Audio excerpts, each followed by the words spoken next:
And so please describe to me what the aesthetic look is exactly. Well, like this guy here. Yeah. So we'll go ahead and bring Oh wow, you really have to come in here? like this guy. Is this No, is this really happening? He met the other guy behind you, bro. Like I don't know what you're talking about. I'm right into that bad boy. You can stay right there, behind the camera, behind the camera. No, see now that you got me jealous now. That's okay. That's not no, fair. but you're more in the category like Luther Arnold. Name? My man. Yeah. Arnold Ferrigno. Huh? Okay. Aesthetic.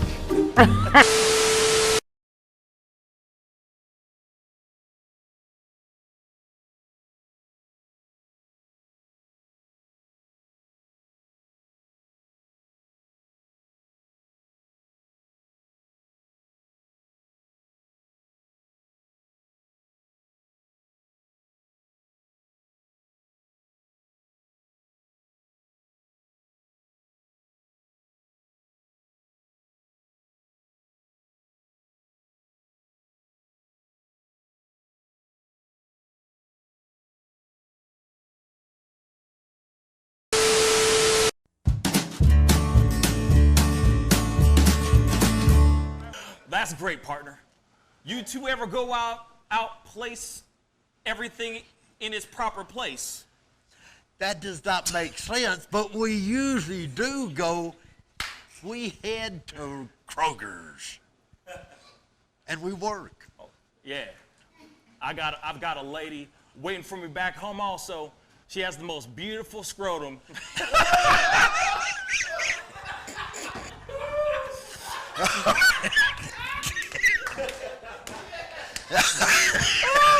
Oh, God. And when she sings, she sounds just like a puppy dog.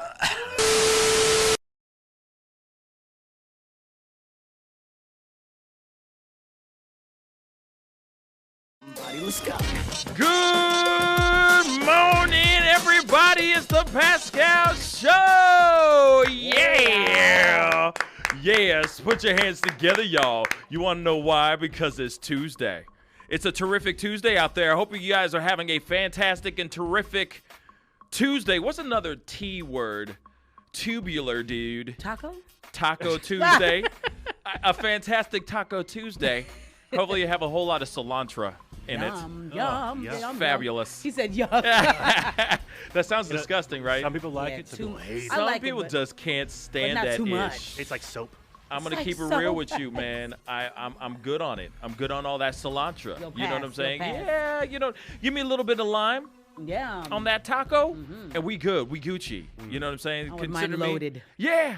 Well, I mean, loaded, but then I need a lot of hot sauce. I need like hot sauce Yes.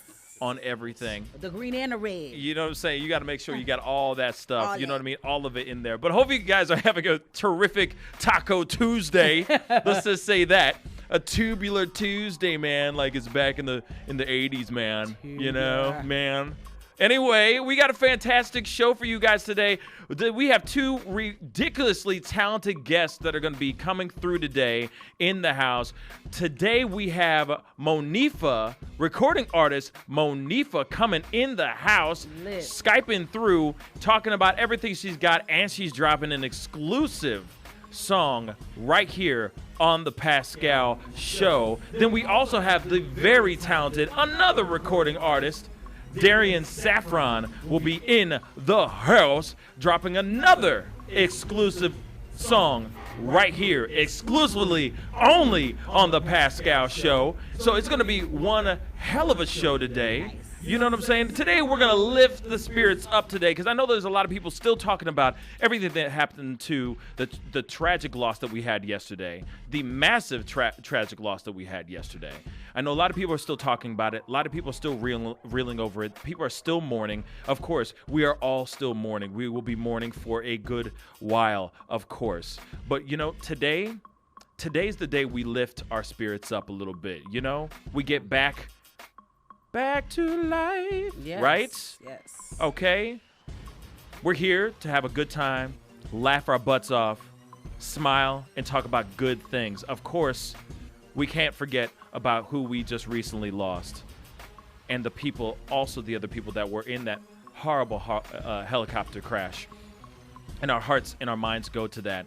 But today, we're going to celebrate life and celebrate the relationships we have above this earth. Are you guys with me? Yes. I got a beautiful group of people around me today. I got a fantastic panel today. We got Lucas in the booth. Lucas, what's good? What's up, guys? For Tuesday, I'm doing pretty well. Not gonna lie. Nice. Good. Good to hear. Actually, I know this is Monday part 2 for him. You know what I'm Monday saying? part 2, but same time, you can call it a Friday, I guess, for certain reasons. Yes, which I'll explain later. Truly. Of course.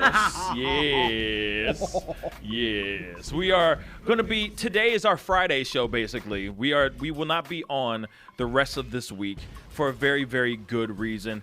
And I'm just going to hold all that information for later because it's a golden nugget. It feels good to talk about it, and I can't wait to talk about it to all y'all. But it has to do with something big that's going on later on this weekend, so I'll tell you that in a little bit. Anyway, we got Jackie Buck the Turd. What's up, man? Jackie Buck, Wataguan, Tree Hopples.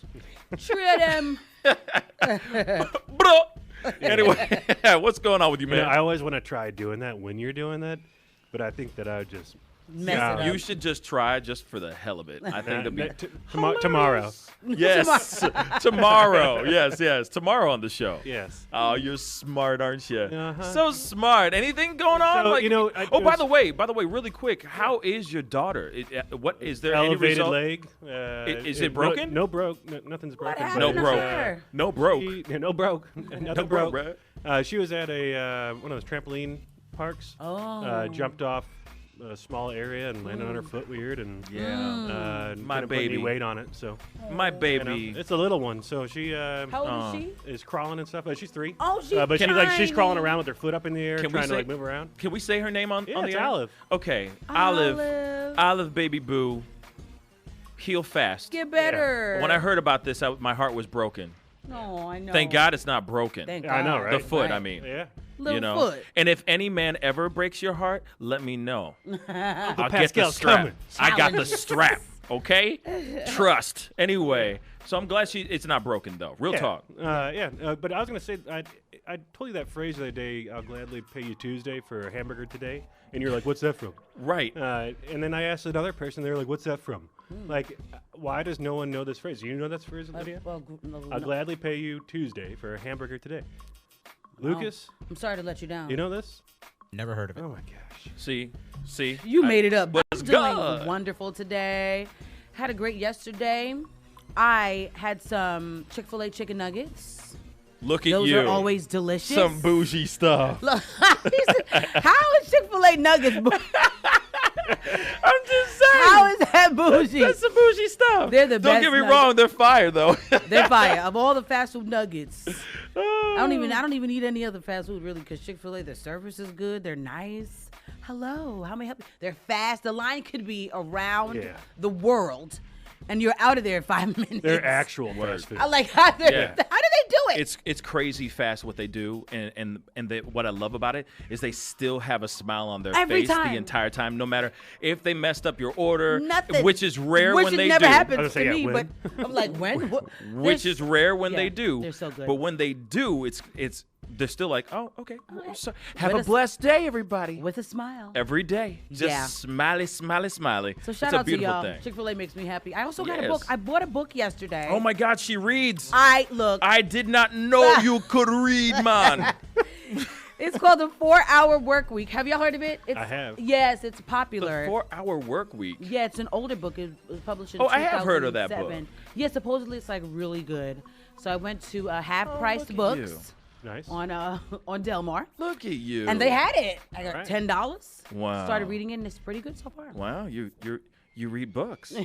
Well, not Jack often. writes write books. books. He writes books. Oh, yeah, I need to get It's one a, of it's a your lie. books. Yeah. No, it's a Oh. lie. It's a lie. It's a long Charles long Dickens lie? story. Oh, it's a lot, you said. Yeah. Oh, I thought you said it's a lie. I was like, which one It's- is it? it's Does he write funny. books or not? It's funny, but it's a long Charles Dickens story. See what I did there? Yeah, I see what you did there. You know who Charles Dickens is, right? Yeah. Okay, I was just making sure. Yeah. Because some people be like, ha ha ha, who that? Who the- You mean Chuck? I say what? You mean Chucky Boo? You mean Little Dicky? Yeah, crazy.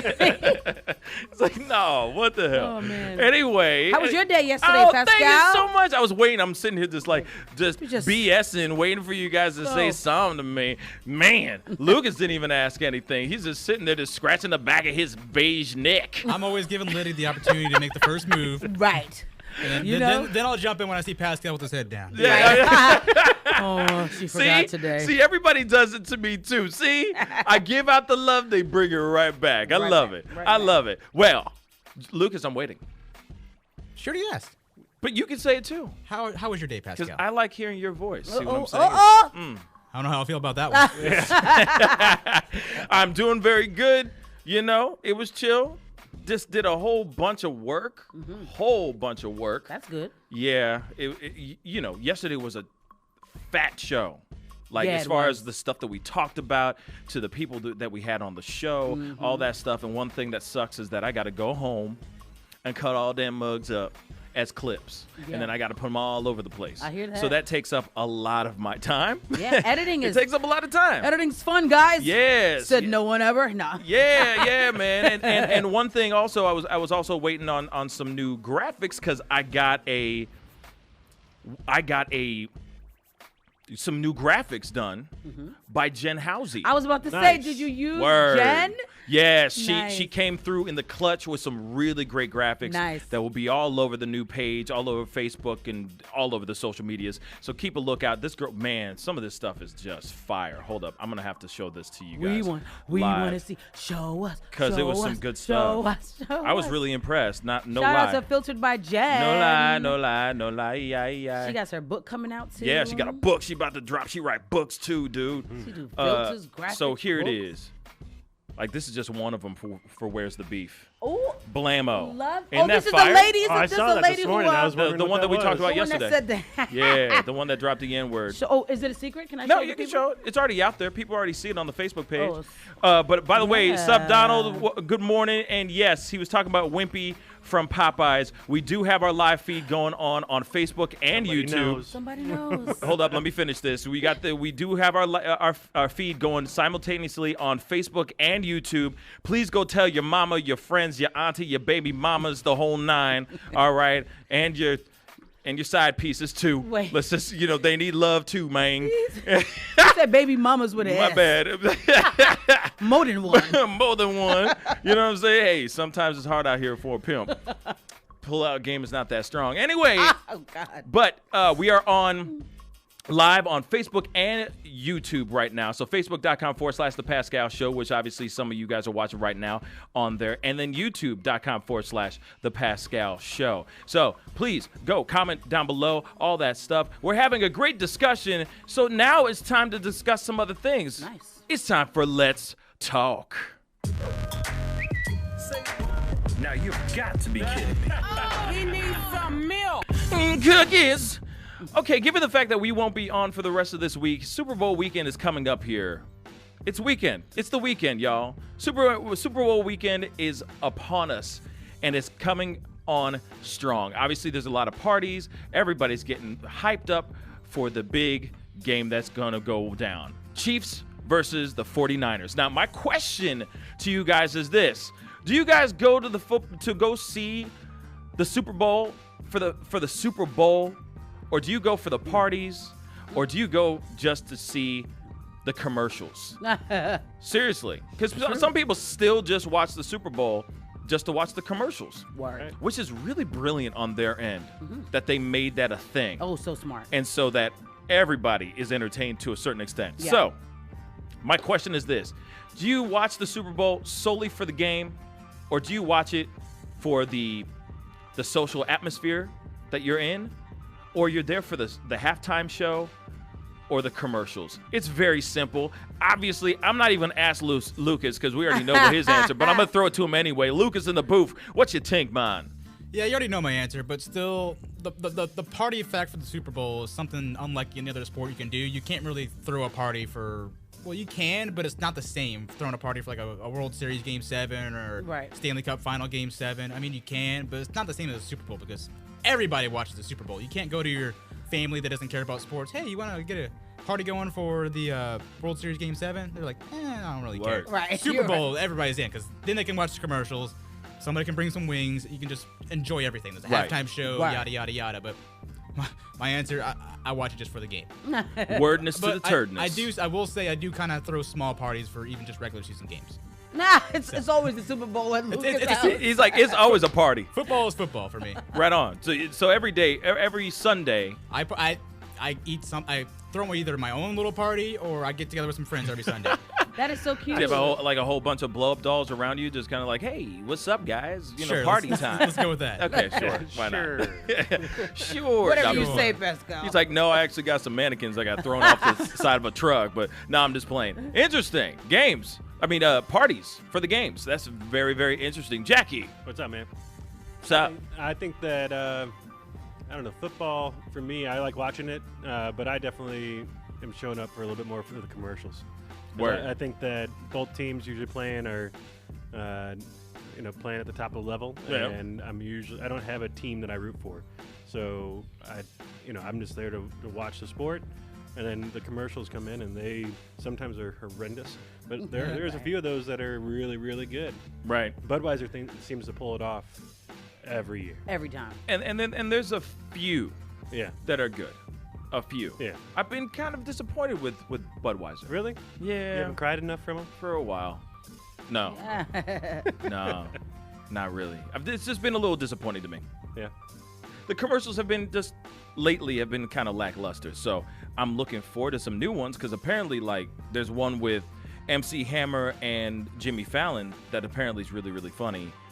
There's a bunch of other ones there's one with John Krasinski and some of the SNL people doing something it's a Super Bowl commercial while they're in Boston. Okay. So it's everything goes super Boston. Okay. The Boston accent, the whole Everything. nine. You know what I mean? It just Boston gets super Boston, super Boston. That's New York, super Boston. Boston. Boston. My Park the- sister-in-law's park from the car Boston, yes. in Harvard Yard. Yeah. This guy. Anyway, so, okay. Okay. Okay. So that's you, Lydia. What do you think? Well, my Super Bowl tradition is strong. It goes way back. I choose the team that day because I don't care anything about football. So I find out that day mostly. So intense. I don't care anything about football. Nothing Why about do you it. sound like Whitney Houston again with that? I don't care anything about football. I just don't. I ain't got time for football. I could care less, but I do want to kind of go through the motions, and I enjoy competition. So on that day, I want to have a team that I'm rooting for. So before the game starts, I kind of ask around, hey, who's playing? Who's the underdog? And I usually just go for the underdog team because that's more exciting. And then I just it's all about the wings and nachos and beer, good Corona with a lime, and it's about the party. It's more Yeah. about the party, and above all, it's about the halftime show for me. Yeah. I want to see who's performing. I want to watch the whole half. Everybody, shh. The game is on. Yes. When it was Beyonce, it was the Beyonce Bowl. Who cared about anything else? I didn't care about anything else but the halftime. So, that's how it goes for me. I'm weak. That's usually how the Super Bowl pans out. And I love Super Bowl. So fun. Yeah. I love going over somebody's house or hosting it at my house. This year, I don't know what we're going to do. Probably just keep it low key. So Wavy, is he a big football guy? No. Okay, so he's not a big football guy. He don't care either. Okay, so He don't have no team or he nothing just like does that. it for he just watches it for the conversation. Yeah, and I mean- just to be part of the zeitgeist. And I we get can it. watch football every not every Sunday, but every now and then on a Sunday or whatever, it'll be on and we'll watch it. He doesn't dislike football, but he's not a football guy. So yeah. Okay. So thank God, because that would trouble me. If I was forced, if I was dating the Lucas, I would probably lose my mind. Right. Every Sunday, Monday, what other days? They got football. Thursday, sometimes Saturday. Lord Jesus. Oh man. Weekends are for the It's boys. too much so- time. That was It's too way much too much. time. It's way too much time. You know what I mean? Yeah. Well, okay. So somebody on YouTube said, Mia says, I don't watch the Super Bowl. The real action is watching the people who watch the game. Ah, Okay. That's a good I one. agree. I agree with that. I agree with that. And then Khan the Don on YouTube said, I don't know, Okay, this is gonna sound weird. I'm gonna say it anyway. Yo, Pascal, kind of looking thick. Not gonna lie, thick with two C's. Who said this? This is somebody on YouTube, man. Who? But He? on, Because if it's a he, he's interested. I guess it is. Yeah, I guess it is a man. Okay. Okay. So I have never heard of being called that in my life.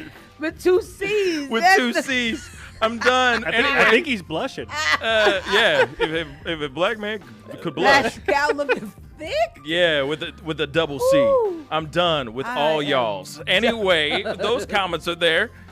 So thank you so much for everybody who's tuning in and commenting and all that stuff.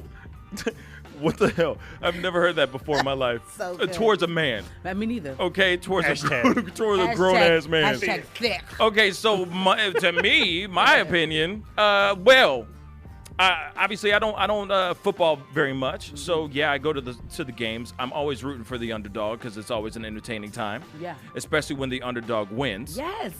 So I do that because it keeps me entertained. Because usually I don't know who to root for, right? So that's me. That's part one. Part two, I go there for the food. I'm gonna keep it real. Yeah, I go for the wings, man. The wings, the buffalo dip, the buffalo chicken dip, and all that stuff. You know what I mean? Yum. The beers, the whole nine. So I'm usually there to go and watch for that, and just be around friends. For the camaraderie. You know? Yeah, and just everybody who's getting hype, and just people who are rooting for teams that aren't who they usually root for, that kind of thing. You know what I'm saying? Just hearing stats that usually are just kind of like, oh, that's really, you're going to tell me. Right. Huh? Oh, that happened? That's cool. Okay, that is 766 balls. Yeah. You know what I'm saying? It's like, that's fantastic, but moving on. Right. So for me, it used to be about the commercials. It used to be all about the commercials for me. Mm-hmm. And then the commercials just started kind of dying off. So maybe, hopefully, they'll revive that and get that back up and running again and make something worthwhile. Yeah. So we'll see. You know what I'm saying? Like, the Planters Peanut one was very interesting, but why did they leak it out already? They should have waited for the Super Bowl. Yeah. That's my personal opinion on that. Maybe they're going to have like a Part to be two. continued. Yes.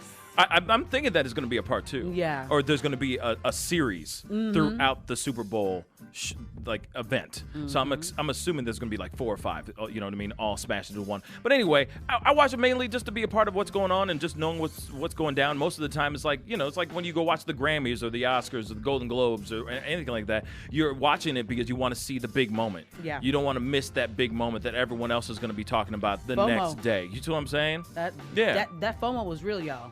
You know what FOMO is? No. You know what FOMO is? Fear FOMO. of missing out. Man. Oh, fear of missing out. FOMO is a real disease. Bang. Bong. It's a real thing. There you go. What she just said. What she just said. But anyway, definitely comment down below. Let us know what you think. Are you watching the Super Bowl for the actual game? Or are you watching it for other reasons? Comment down below or give us a call. We got that number somewhere. Give us a call at 314-880-0808. We got to go into a quick commercial break. Let's keep those comments rolling. Never been called thick in my life.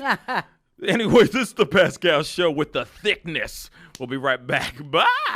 Pain or no pain, your wisdom teeth should be checked every year. If wisdom teeth come in properly and meet the right conditions, they are generally safe to keep. But left unchecked, they can put you at risk for gum disease, tooth decay, and damage to adjacent teeth. Some wisdom teeth grow in at such an angle that they never break through the gum, which can lead to tooth decay, gum disease, cysts, and tumors. These impacted teeth can only be seen on x-rays, so the damage they may cause can go undetected if they are not checked by a dental professional. Some people just don't have enough room for another tooth in their mouth, so their wisdom teeth can affect adjacent teeth when they come in.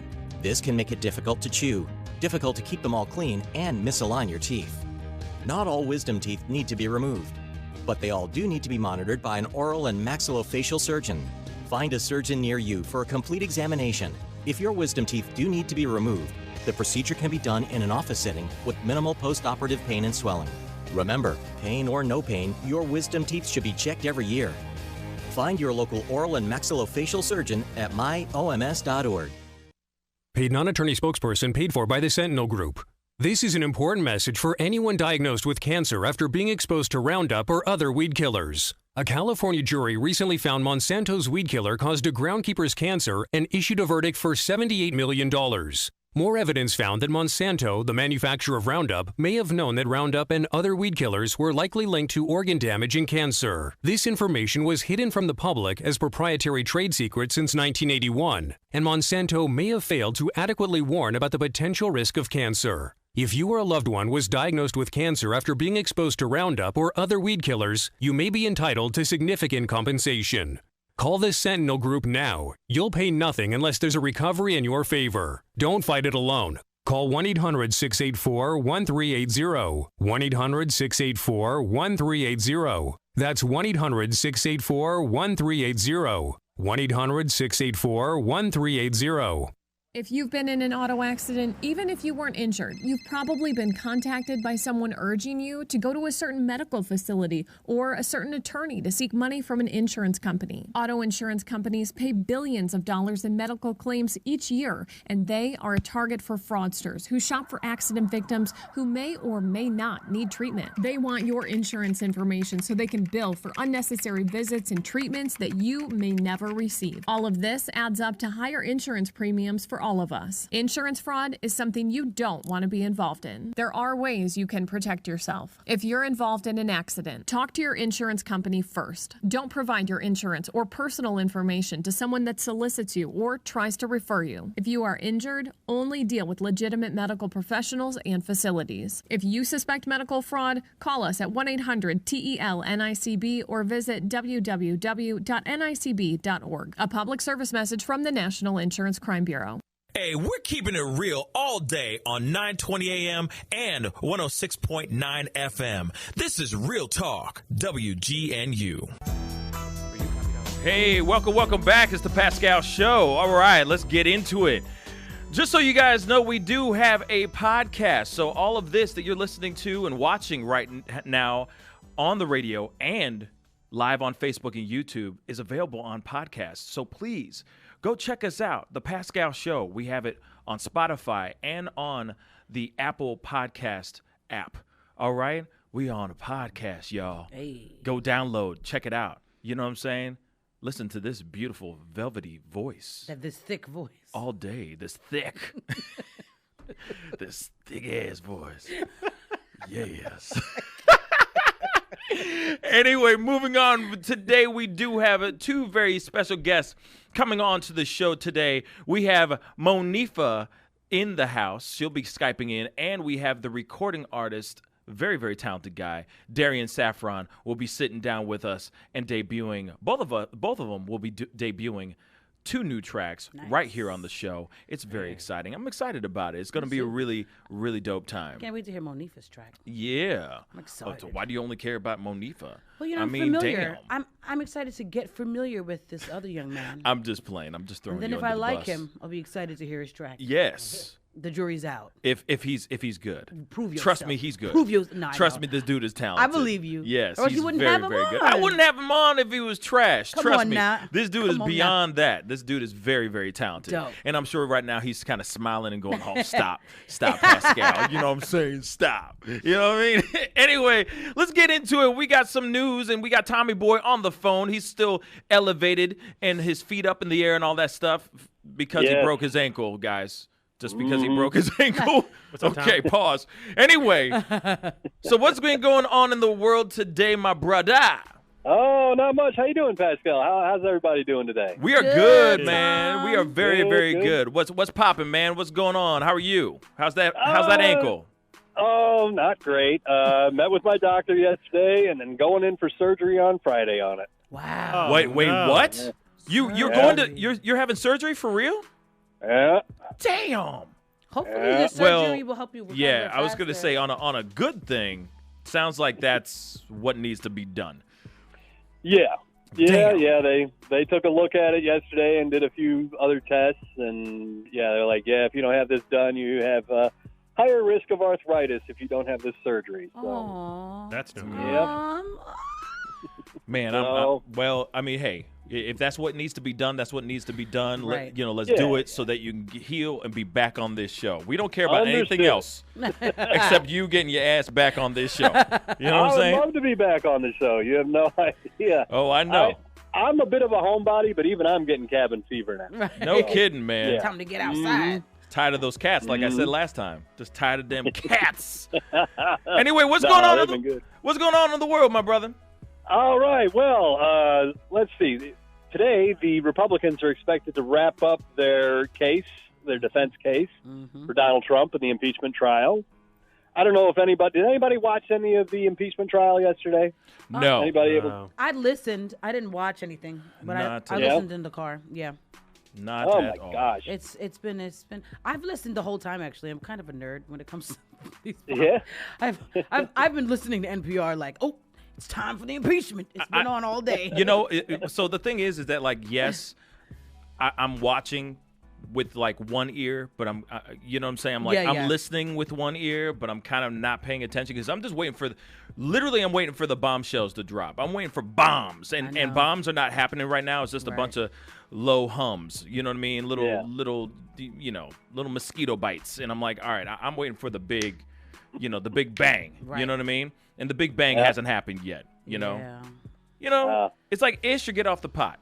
Word. Right now, it's like, come on, everyone's got a book that they're dropping over about Trump, and it's like, I just want to hear the truth. I just want to hear what's going on in the trials, the big testimonies, and keep it moving, and the verdict, and be done. You know what I mean?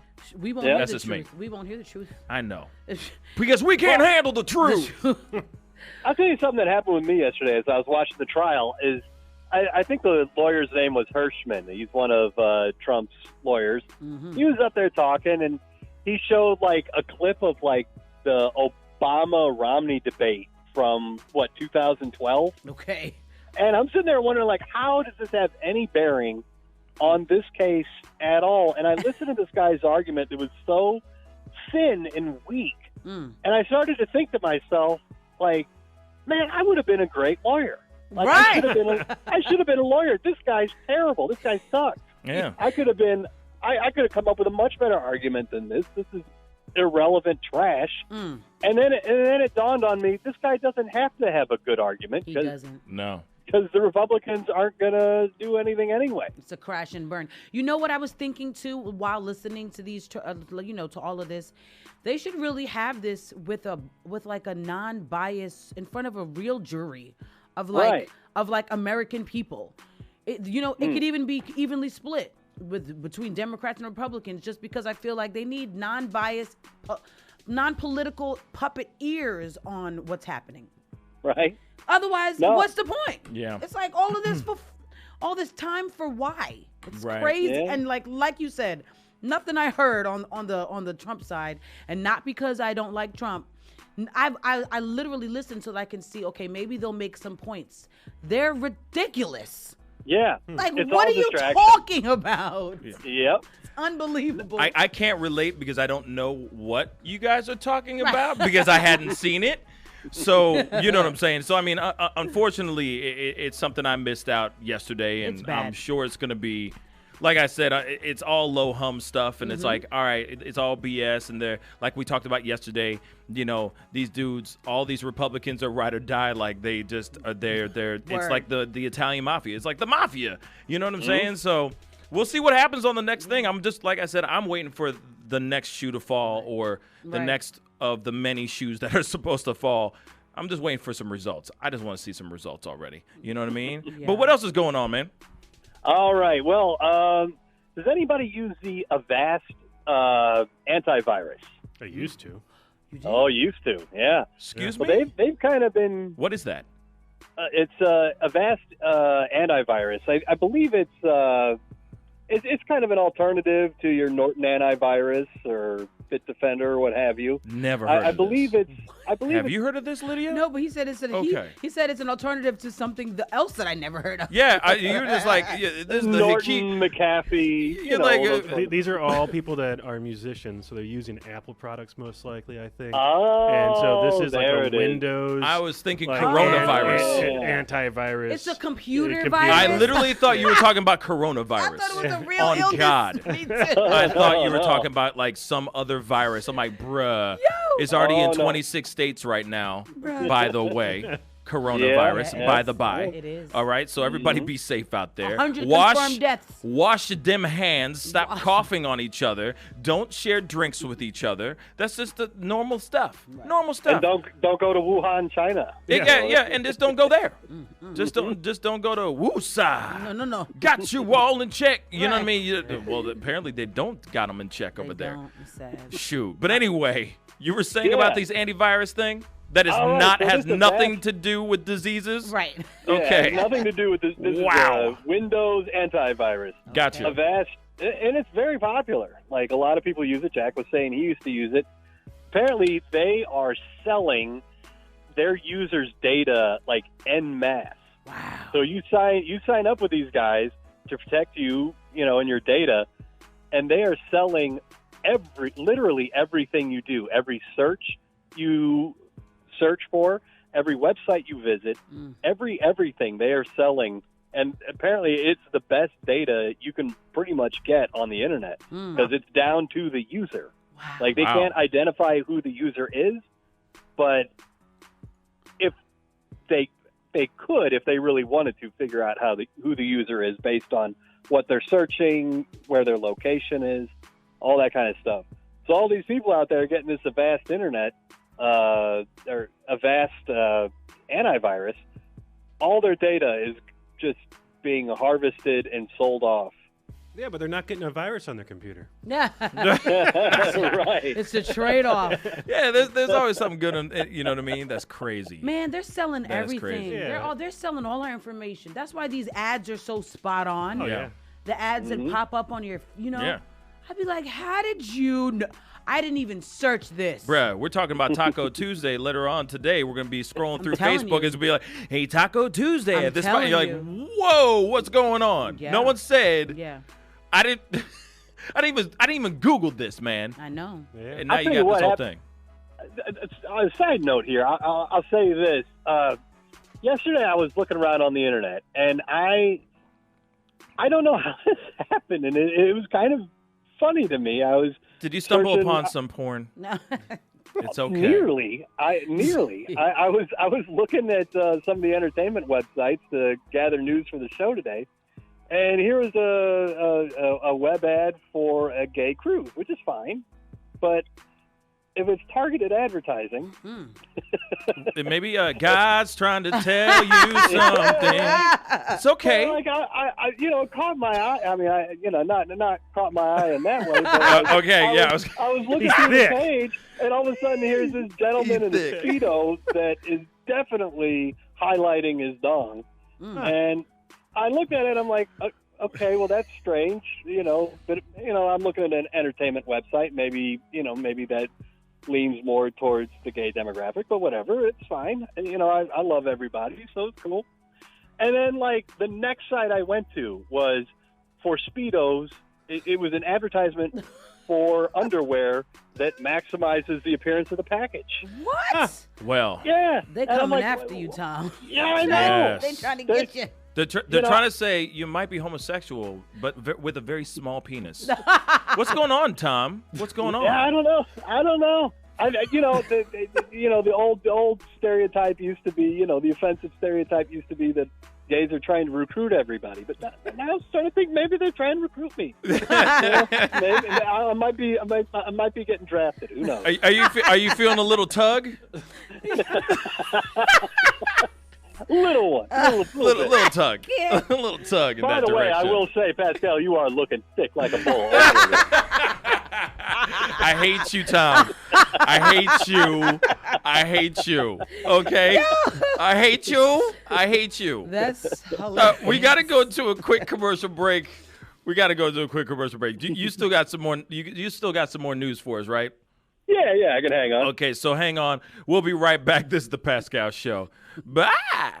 Attention sports fans, now you can watch every football game you want all season long without leaving your home with Dish for about $50 a month. Compared to your cable bill, you can save almost $600 a year. Call right now and sign up for Dish and watch every football game you want. With Dish, there are no boxes to pay, plus get free installation as soon as tomorrow if you call now. And with Dish Anywhere, you can watch your favorite sports and channels on your smartphone, tablet, or laptop. Be one of the first 100 orders right now and get a free voice remote. Don't miss a single football game all year long and save a ton of money. Get a free voice remote and free installation as soon as tomorrow. But you gotta call All American Dish right now. 800-296-1302. 800-296-1302. 800-296-1302. That's 800-296-1302. Are you over 50? Would you like to get up to 33% more income in retirement? Then call now for this free book, Annuity Do's and Don'ts for Baby Boomers, from a leading financial firm on maximizing your income in retirement. That's right, free. This free book reveals little-known truths about annuities in simple-to-understand terms that will help you make the right choices before buying an annuity. And it's free. As a bonus, we'll also throw in a free annuity rate report summarizing the rates and benefits from financially strong insurers. That's right, Annuity Do's and Don'ts for Baby Boomers and Annuity Rate Report, both absolutely free for calling today. 800-716-4650. 800-716-4650. 800-716-4650. That's 800-716-4650. Producers have the appropriate licenses for the products they offer. Increased income is possible using strategies suited to your goals and may require buying multiple annuities and holding them full term. Paid non-attorney spokesperson. Are you over the age of 60 and been diagnosed with lung cancer? If so, you and your family may qualify for a cash award. Our experienced attorneys are standing by to evaluate whether you have a lung cancer claim that qualifies you for a cash award. The consultation is absolutely free, and there is no risk and no money out of pocket. We only receive a fee when we secure you and your family a settlement. 250,000 people are diagnosed with lung cancer every year. You're not alone in this battle. We can help make sure that you and your family are financially safe and that medical expenses are covered. Again, if you've been diagnosed with lung cancer and are over age 60, call now. Don't delay. There are deadlines for filing claims. We're standing by 24/7. Call us at 1-866-216-0797. 1-866-216-0797. That's 1-866-216-0797. Attorney advertising. William Stephacker Jr. is the attorney responsible for this ad. Main office, Granton, Pennsylvania. May not be available in all states. This is Real Talk from Real St. Louis, streaming live on RealTalkWGNU.com. Yes! It's the Pascal Show. Hey, hey! Yes, we're back at it with some more news with Tom Schoenhardt on the phone right now. We're going to get into it, my brothers. Let's get into it, Tommy boy. What else is going on, man? All right. The St. Louis County Council is taking up the a very antiquated ordinance that's been in St. Louis for a long time now. It's a vagrancy ordinance. And basically anywhere in St. Louis, in unincorporated St. Louis County, it is illegal to be a vagrant. It is illegal to pretty much, it's just the very act of being a vagrant is illegal. What's a vagrant? Yeah, I was going to say, like a homeless person that's begging for panhandle. Panhandling. Panhandling. Okay. Yeah. Okay. Tom, you make me feel real dumb a lot of times. I'm like, Wow. what is he talking about? I thought I was supposed to make you feel stupid every single day. No, Like that's- you make me feel smart, Pascal. Now, Tom, I'm just like, what is he talking about? Sure. Go You with know God. it's all love, No. God Go bless with you. God. God bless you. God bless you. Yes. Anyway, go on, man. So since 1965, in unincorporated areas of St. Louis County, there has been a law on the books that simply states that a person shall not be vagrant. Wow. Shall not, and it says, using archaic language, which maybe is why we're kind of getting into this here with vagrancy versus panhandling, but the ordinance says, without visible means of support, houses of ill fame, gambling, houses of people, of places where liquor is sold or drunk, people shall not be vagrant.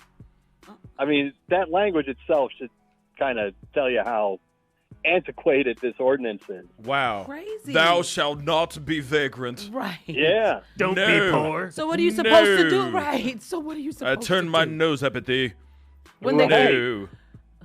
What's a mess? When they close the That- shelters down and stuff, and like Yeah. and Damn you have nowhere to shame. go.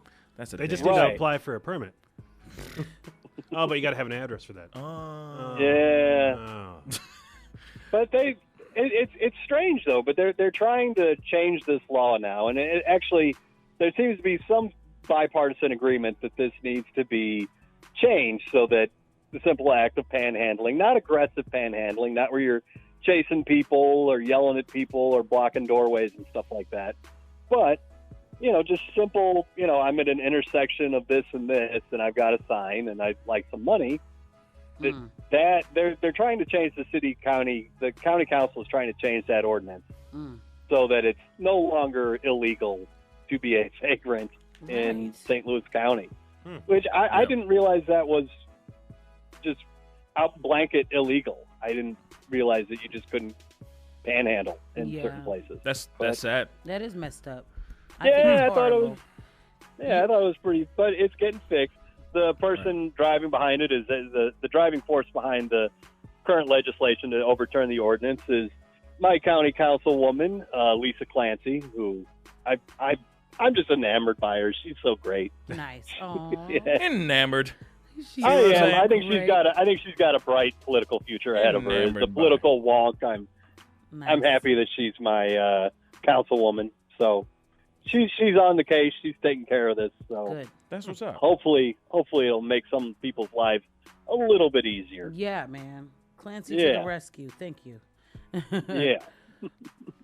That's good. What else is going on? All right. Well, here's we got room. We got room for like 2 more quick ones, real quick. 2 more quick ones. Yes, okay. sir. UK study that just came out is showing that people should be able to harvest sperm after a person is dead. Oh my God. That along with the other organs you donate when you die, you should be able to donate your sperm. Oh man. There's going to be a lot of egotistical maniacs out there going, oh, well, everybody wants my DNA. Right. Everybody wants my offspring. So this is only if you want this.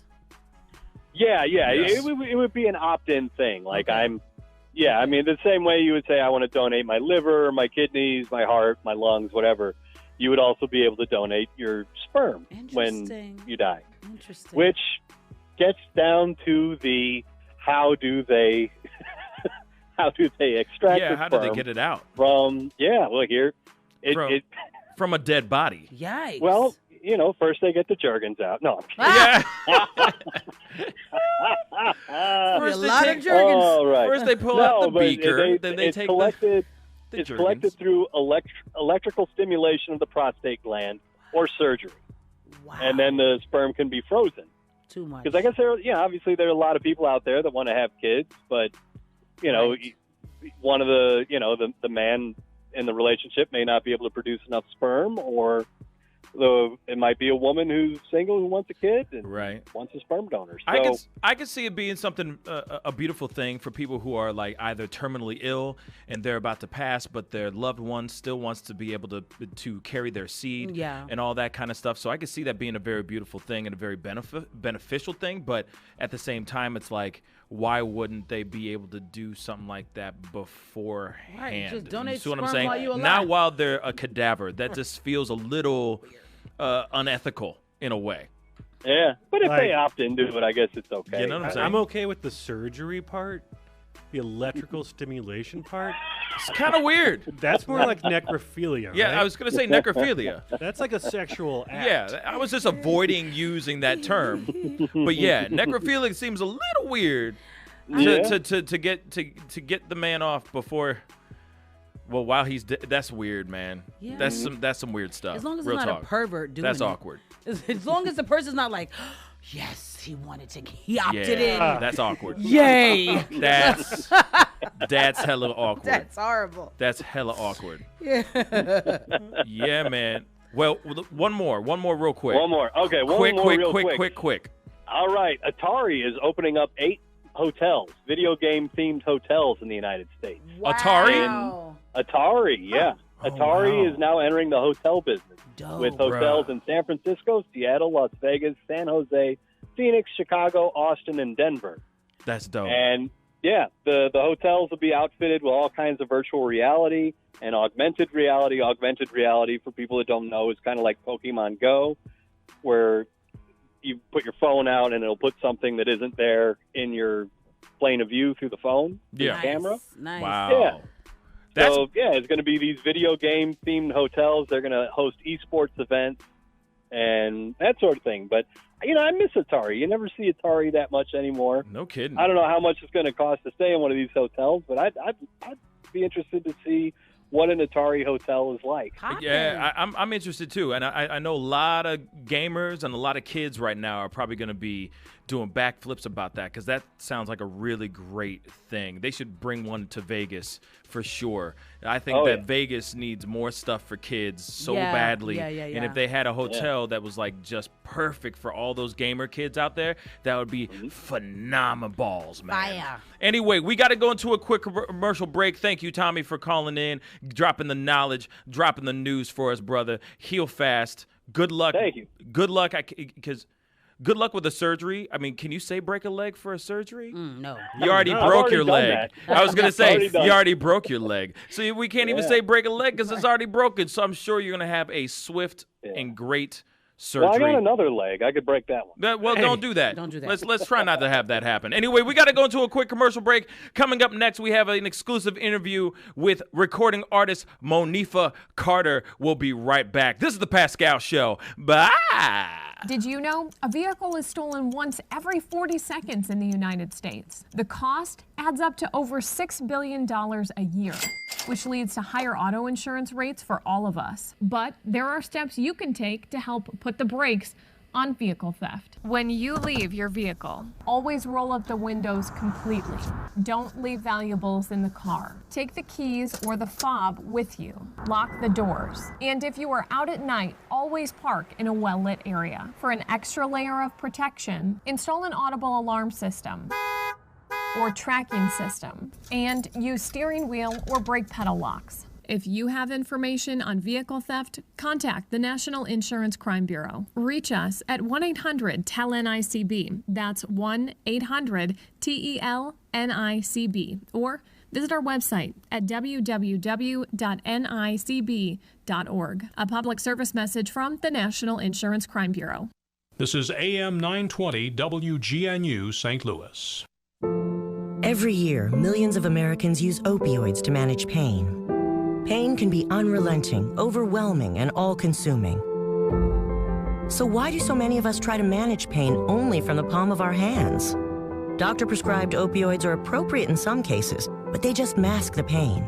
And reliance on opioids has led to the worst drug crisis in American history. That's why the CDC recommends safer alternatives, like physical therapy, to manage pain.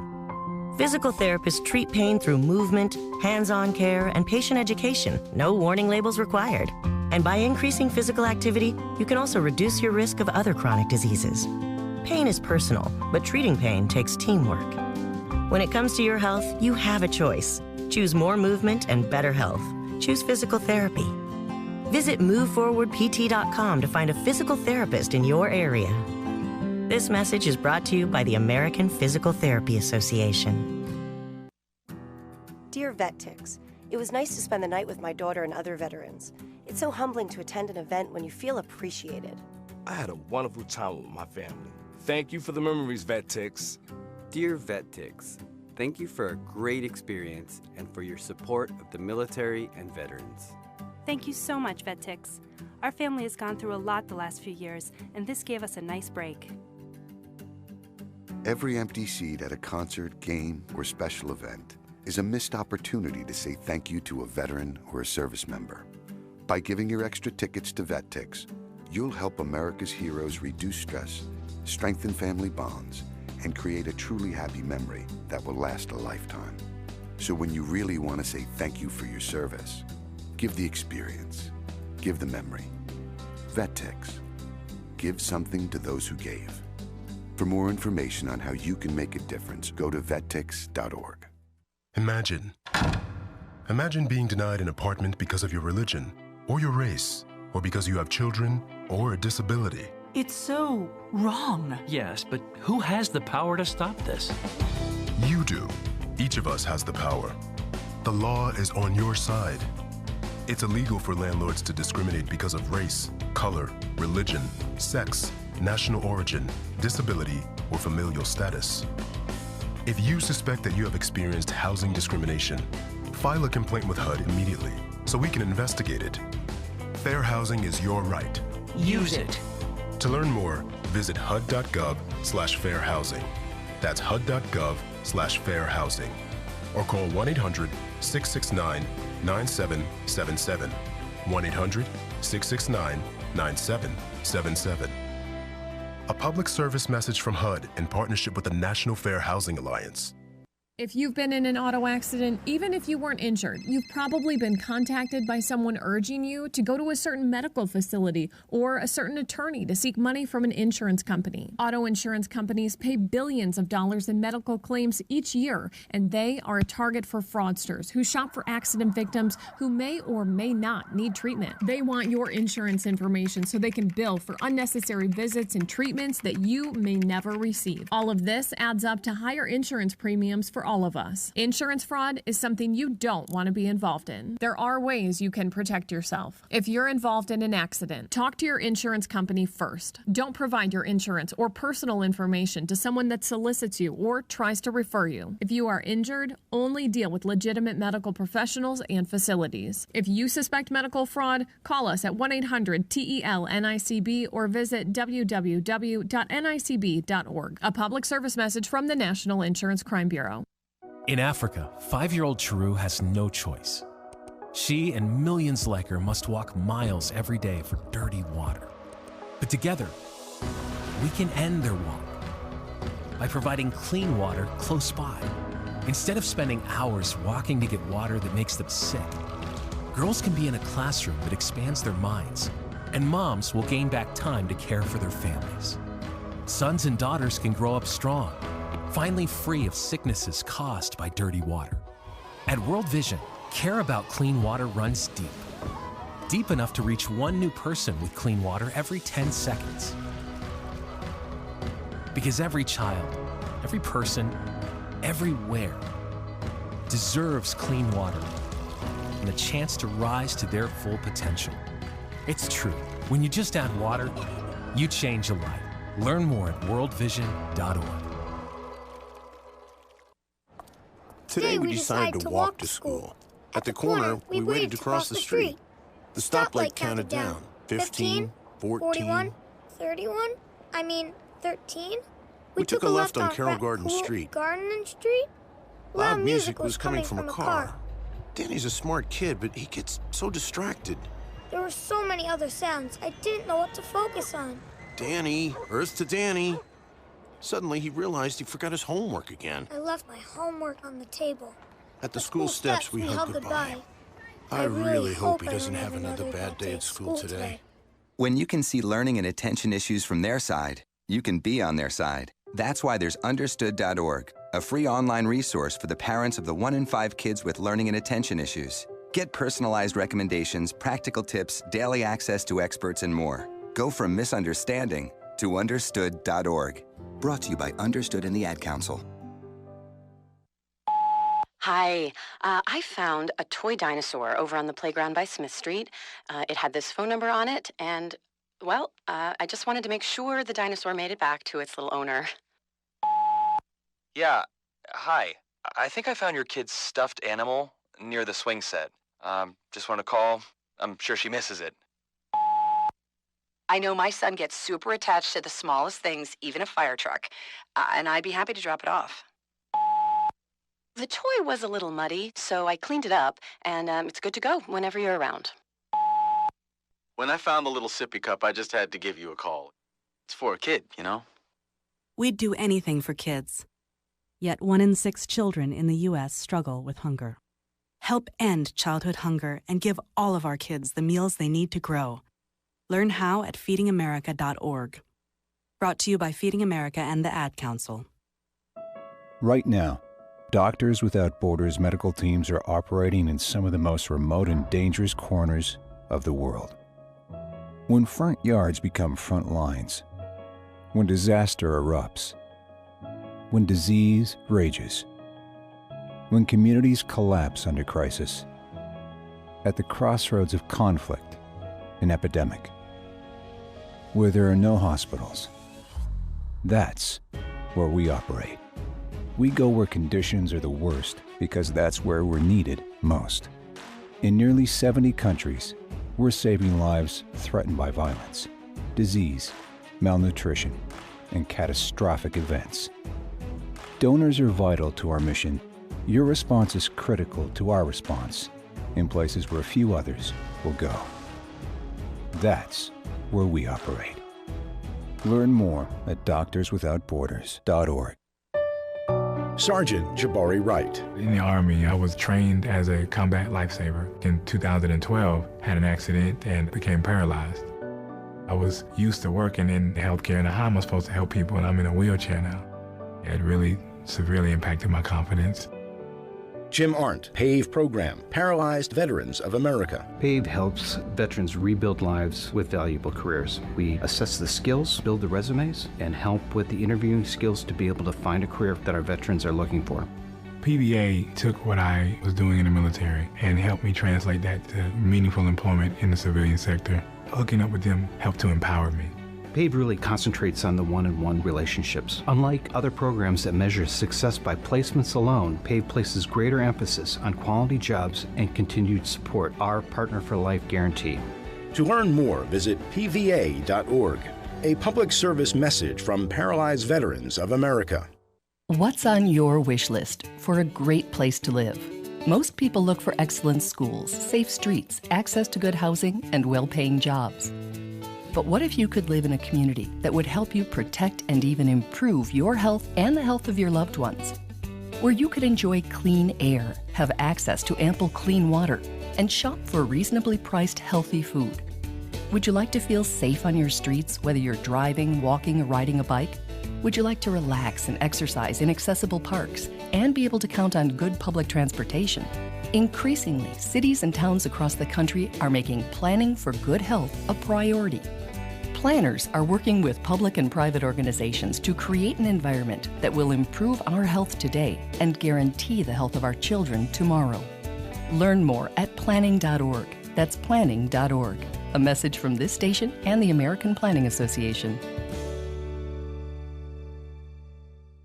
It only takes a minute to find out if you may have prediabetes, and you can do it at doihaveprediabetes.org. But you're probably not going to, are you? Kids, work, listening to the radio. You're busy, which is great because busy people can't get prediabetes. Oh my, I read that wrong.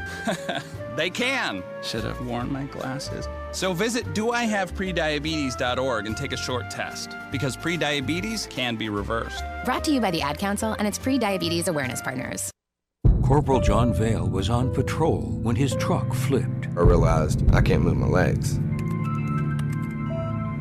When John arrived at the VA, Paralyzed Veterans of America was there to advocate for him and help John with his claim. PVA has helped hundreds of thousands of veterans get the care and benefits they've earned, and their service is free. If you need help with a claim or just navigating the system, contact us at pva.org. You know, honey, I think I deserve some kind of reward. Here, have a pickle. Thanks. After all, I did find us the perfect house. Have another pickle. Thank you. But remember, then I found out how much our house was going to cost. Yeah, but then I found us the perfect mortgage. Got any more of these? Sure, help yourself. But then I found out our perfect house had radon. The stuff you can't see, smell, or taste. And it's radioactive. And it's the second leading cause of lung cancer. Some dream house. Yeah. I need 2 pickles. True. But then I found a phone number to call, 1-800-SOS-RADON, where you can get all the information you need to test and fix a home with the radon problem. You did? Yeah, and then I found out we were going to have a baby. So, you know, your study, it'd be a perfect room for my mother. Right. Now I need a phone number to fix a home with a mother-in-law problem. Hey. I'm in a pickle. Did you say baby? Do we have any ice cream? Protect your family from radon. Make your home safer. Call 1-800-SOS-RADON. 1-800-SOS-RADON. Hey, we're keeping it real all day on 920 AM and 106.9 FM. This is Real Talk, WGNU. Yes, welcome back to the Pascal Show. Man, we got a wonderful person in the house. We got her on Skype and on the phone, of course, as well. We have recording artist Miss Monifa Carter is in the house, y'all. How you doing, sweetheart? Hi. Hey, I'm good. How are you? I am very, very good. I got to be, first off, I want to say thank you so much for coming in via Skype and being a part of this conversation today. It really means a lot. Sure. Yeah. So tell me, how's New York treating you? New York treating me fine, but first, you have to absolutely wish me a happy birthday. It's my birthday. I was just about to get into that. Okay, So, all right, but so first off, let me just say this then real quick. Happy birthday, by the way, everybody. It's her birthday, y'all. Happy birthday. Yay. Woo! Yes. And of course, I'm a gentleman, so I'm not going to ask you your actual age, but happy birthday. You don't look a day over 21. Well, thank you, darling. I will tell you, because I have no, I'm glad to have made it another orbit around the sun. I am 48 years old today. I am a mom and a grandmother and a wife, and I am blessed to be here. Yes. You know, everything that has been going on the last 2 days, shocking, tragic news, and it just kind of said, whoop, and put everything more into perspective, and put in another place of gratitude and reflection. Yeah. And I got to ask you, where were you when you found the news out about Kobe, real quick? That's so interesting, because that'll be like the question. That's like the question of the century. So I think my generation is like, where were you when you heard about Kobe passing? And his daughter and those other people, my God. I had just come from church.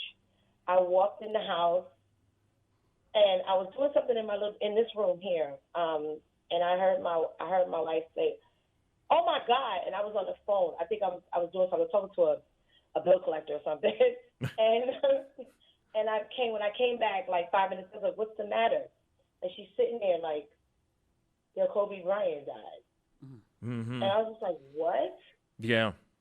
I was like, oh God. And I just immediately got on my knees and started praying for his wife and his children. Yeah. His children especially. I lost my dad when I was 9. So anytime someone dies that I know has children, especially small children, young children, I immediately go into prayer for them, because I know the effects that can have. Yeah. And my heart is just broken for the wife and kids. Yeah, for me, the same thing. When I found out, the first thing I thought was, this has got to be fake. Like, I literally thought the first thing, I was like, this can't be real. This has got to be some fake thing. And, you know, once again, they're saying Betty White is dead or something like that. You know what I mean? It was just one of those things, like, where it's like, you want it to be that. Yeah, you're so surprised about it. People, we look at it as invincible. Yeah. And we know that's not the case, but it's just, it's very jarring. And I think that we need to, there's a grief, there's a collective grief that's happening. And I really feel it. Like, it's really heavy. Mm-hmm. I couldn't wake up. I wake up and those are the first people I think about. And the first people I pray for after, my family, like, they're in my constant prayers. It's just like, wow. Yeah. And I sat and just had a long 2 hours before my birthday last night, and I just sat still, because I was really in a place, and I don't want to take for granted that I made it another orbit, but this has been a very, very, very, very serious birthday for me. Yeah. It definitely shook everybody. It definitely shook everybody to the core. Now, on to happier things, all right? Going back to the fact that it's your birthday, what are you going to be doing for your big birthday, man? Are you going to be doing anything fun? Well, I'm starting to plan my 60th right now. Just, I know that sounds crazy, but I want so many great things. And I have a solid 2 years, and today is the day I start. The wheels turning to plan my huge 50th celebration. And God Save Life, I am here to celebrate it. No, really, right. I don't take those things for granted. And I'm here to celebrate it. It's going to be a smash. Like I want a whole lot of stuff going on. So. Yeah, I believe that. I mean, obviously, you're putting it together 2 years in advance, for crying out loud. This better be the party of the century. That's all I gotta say. My party of the century. Yeah. I never party. Yeah, I'm like looking to have Neo. I want him to sing Champagne Life as I enter the room. Yes, great track. There's a lot that I want to have going on. So.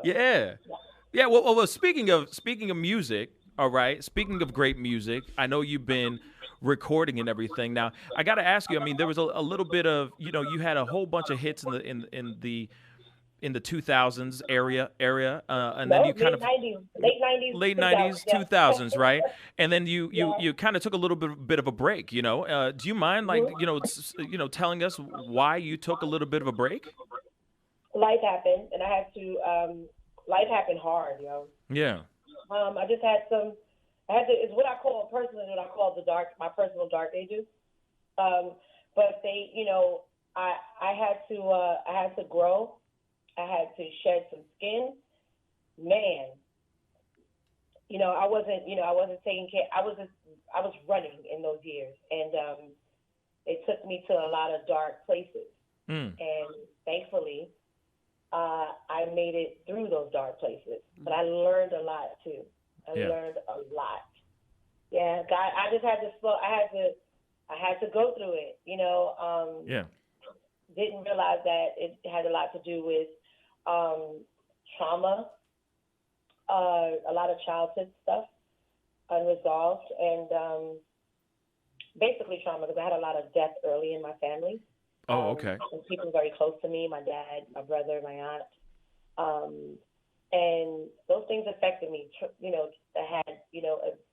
I was raped at 17. It was just a lot of stuff that kind of came flooding to the forefront in my 30s. Mm-hmm. Once the music career I got dropped from Universal. And it took me into an emotional place that I wasn't aware consciously that it put me in a tailspin emotionally, and it kind of did this spiral. Well, why? Can you tap in a little bit on why the label dropped you? Was there a specific reason, or was it just they just wanted to go a different direction? Well, actually, there was no one there anymore who, like, Heavy was my mentor, and he's the one that got me signed to Uptown. Yeah. And he guided my career up until the second project. And then, I went on to do a third album with Universal. But after that last album, there was really no one there going to bat for me, or that was a part of the project part of my career from the beginning, or believed as much in, they just decided, whatever, to let it go, which was fine. That part is fine. But I think because of the scars that I had, it kicked up abandonment issues. It kicked up things that I really wasn't ready to deal with, or prepared to have kick up. And it said that was the catalyst for the tailspin. It wasn't because I was dropped. It was what the being released from the label triggered. Yeah. And so I had to really. I went through some stuff, man. I drank more, partied more, got into a lot of other recreational drug use. Yeah. And I did a lot of escaping. I mean, I worked in between. I did plays and stuff like that. But as far as recording, I wasn't. My heart was a little broken. I felt a little defeated, and I was just like, whatever. Yeah. No, I understand. Kind of beat up on myself a little bit. Yeah. You just kind of had to take a break, turn things off. But I know now that you have been sober for a while now. How long have you been sober now? It's been 8 years, 8 to 9 years. Yeah. Nice. Congratulations. That's beautiful. Yeah, that's dope. It feels amazing. It's amazing. It's rewarding. It's also very eye-opening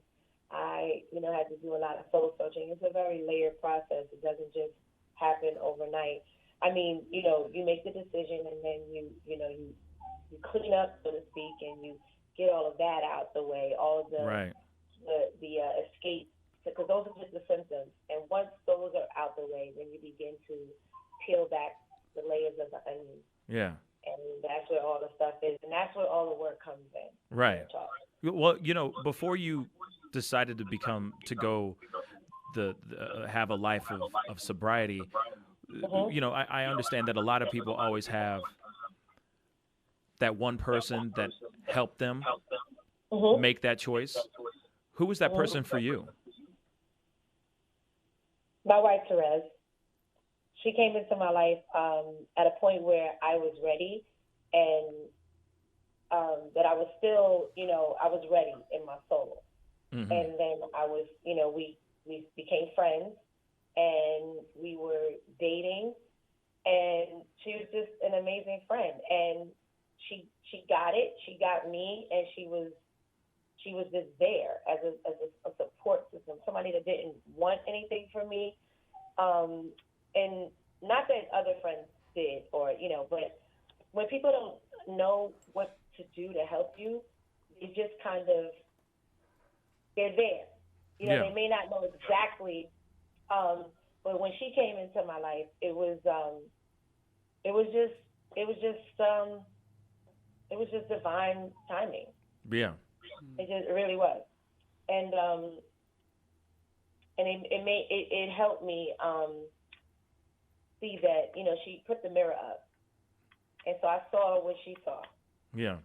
And then I wanted to, and then past that, I wanted to be I wanted to leave a legacy of healing and presence for my grandchildren that at the time weren't even thought about. Yeah. I knew that there would be a generation behind me that I didn't want to come into the same mess, generational mess that I was, and dysfunction of the spirit that I was born into. I wanted it to stop. Right.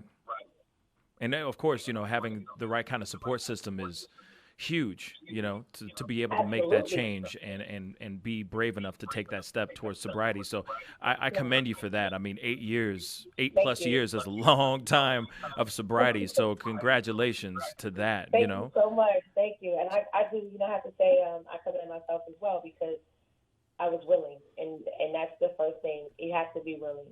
And I'm so proud and blessed that I was willing.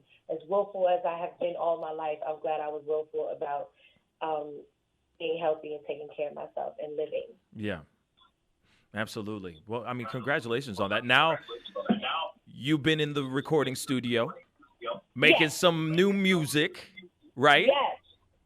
Yes. So tell me, because we obviously we have a track, one of your tracks, Blueprint, correct? Yes. So, of course, tell me what Blueprint is all about.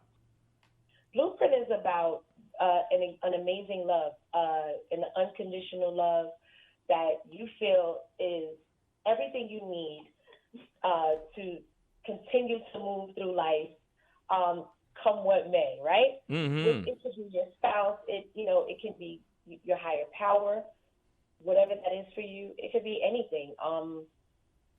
The blueprint for my love, the blueprint to everything that is peace for me. But for me, that's what it means. I love that. Now, this track is on, what's the album called?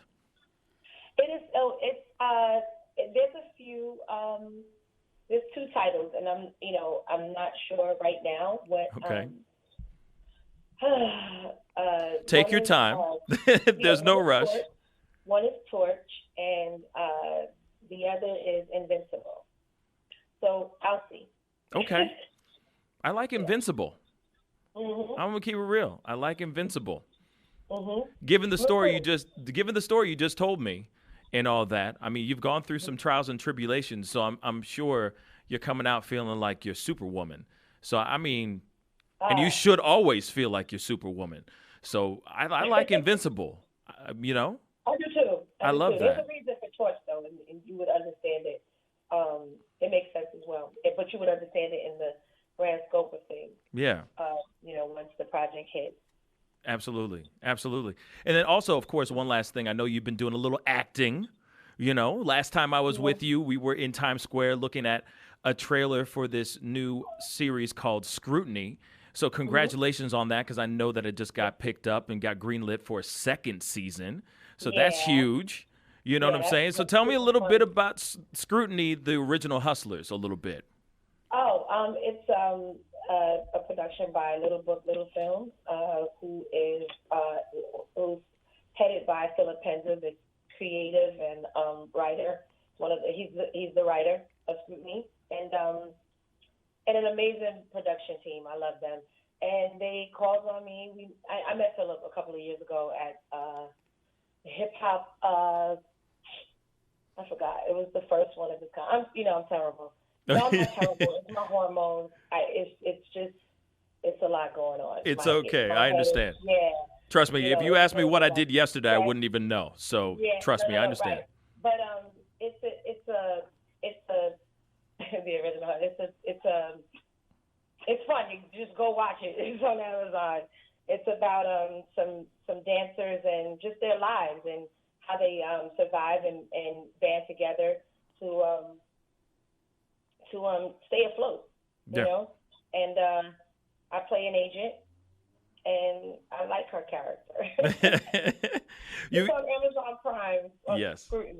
Just go check it out and support independent production houses. Yeah, That's very important. And of course, support your girl Monifa. I mean, this girl is multi-talented, multifaceted. Obviously, we're going to be playing the debut right here on the Pascal Show. Her latest track, it's called Blueprint. Happy birthday, sweetheart. Again, happiest of birthdays. So here's her gift to us. It's called Blueprint. Take a listen.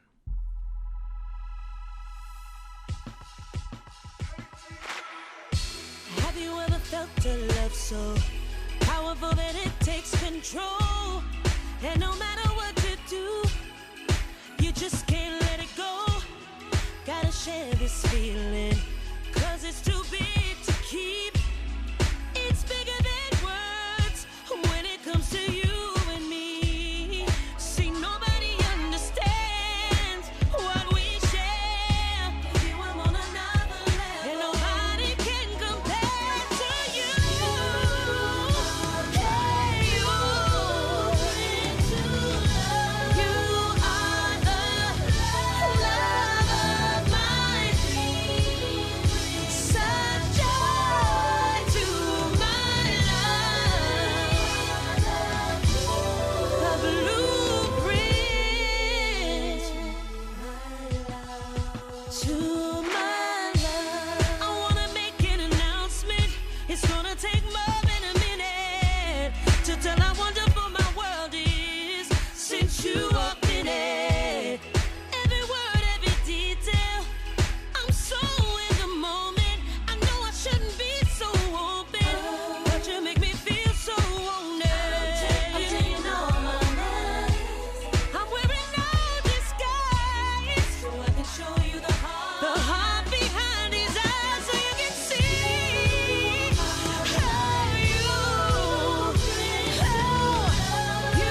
Yes, you hear it exclusively right here, the blueprint, exclusively right here on the Pascal Show. Miss Monifa, thank you so much, Monifa, for sharing your story, coming in, Skyping in, and being a part of this crazy circus called the Pascal Show. We really appreciate it. Thank you. It's been a pleasure, my love. And happy birthday to you again. Happy birthday to you. Happy birthday to you. Happy birthday. Happy birthday, sweetheart. Yes.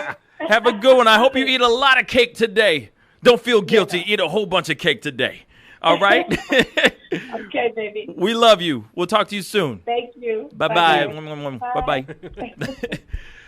Okay, once again, big shout out to Miss Monifa for coming through and sharing that wonderful song. Go check it out, The Blueprint. She's a very talented girl. Obviously, go check out Scrutiny and all that. And go find her on Instagram and just tell her a happy birthday. Wish her a happy birthday. All from us from the Pascal Show as well. You know what I mean? On behalf of us. All right? We'll be right back. This is the Pascal Show. We love you guys. Bye. WGNU is Real Talk for Real St. Louis, and we're coming to you live on 920 AM and 106.9 FM. You better ask somebody. You can also find us streaming live on RealTalkWGNU.com. All up and down the East and West Coast. That's Real Talk WGNU on RealTalkWGNU.com. Point, click, and hey, listen live. Well done.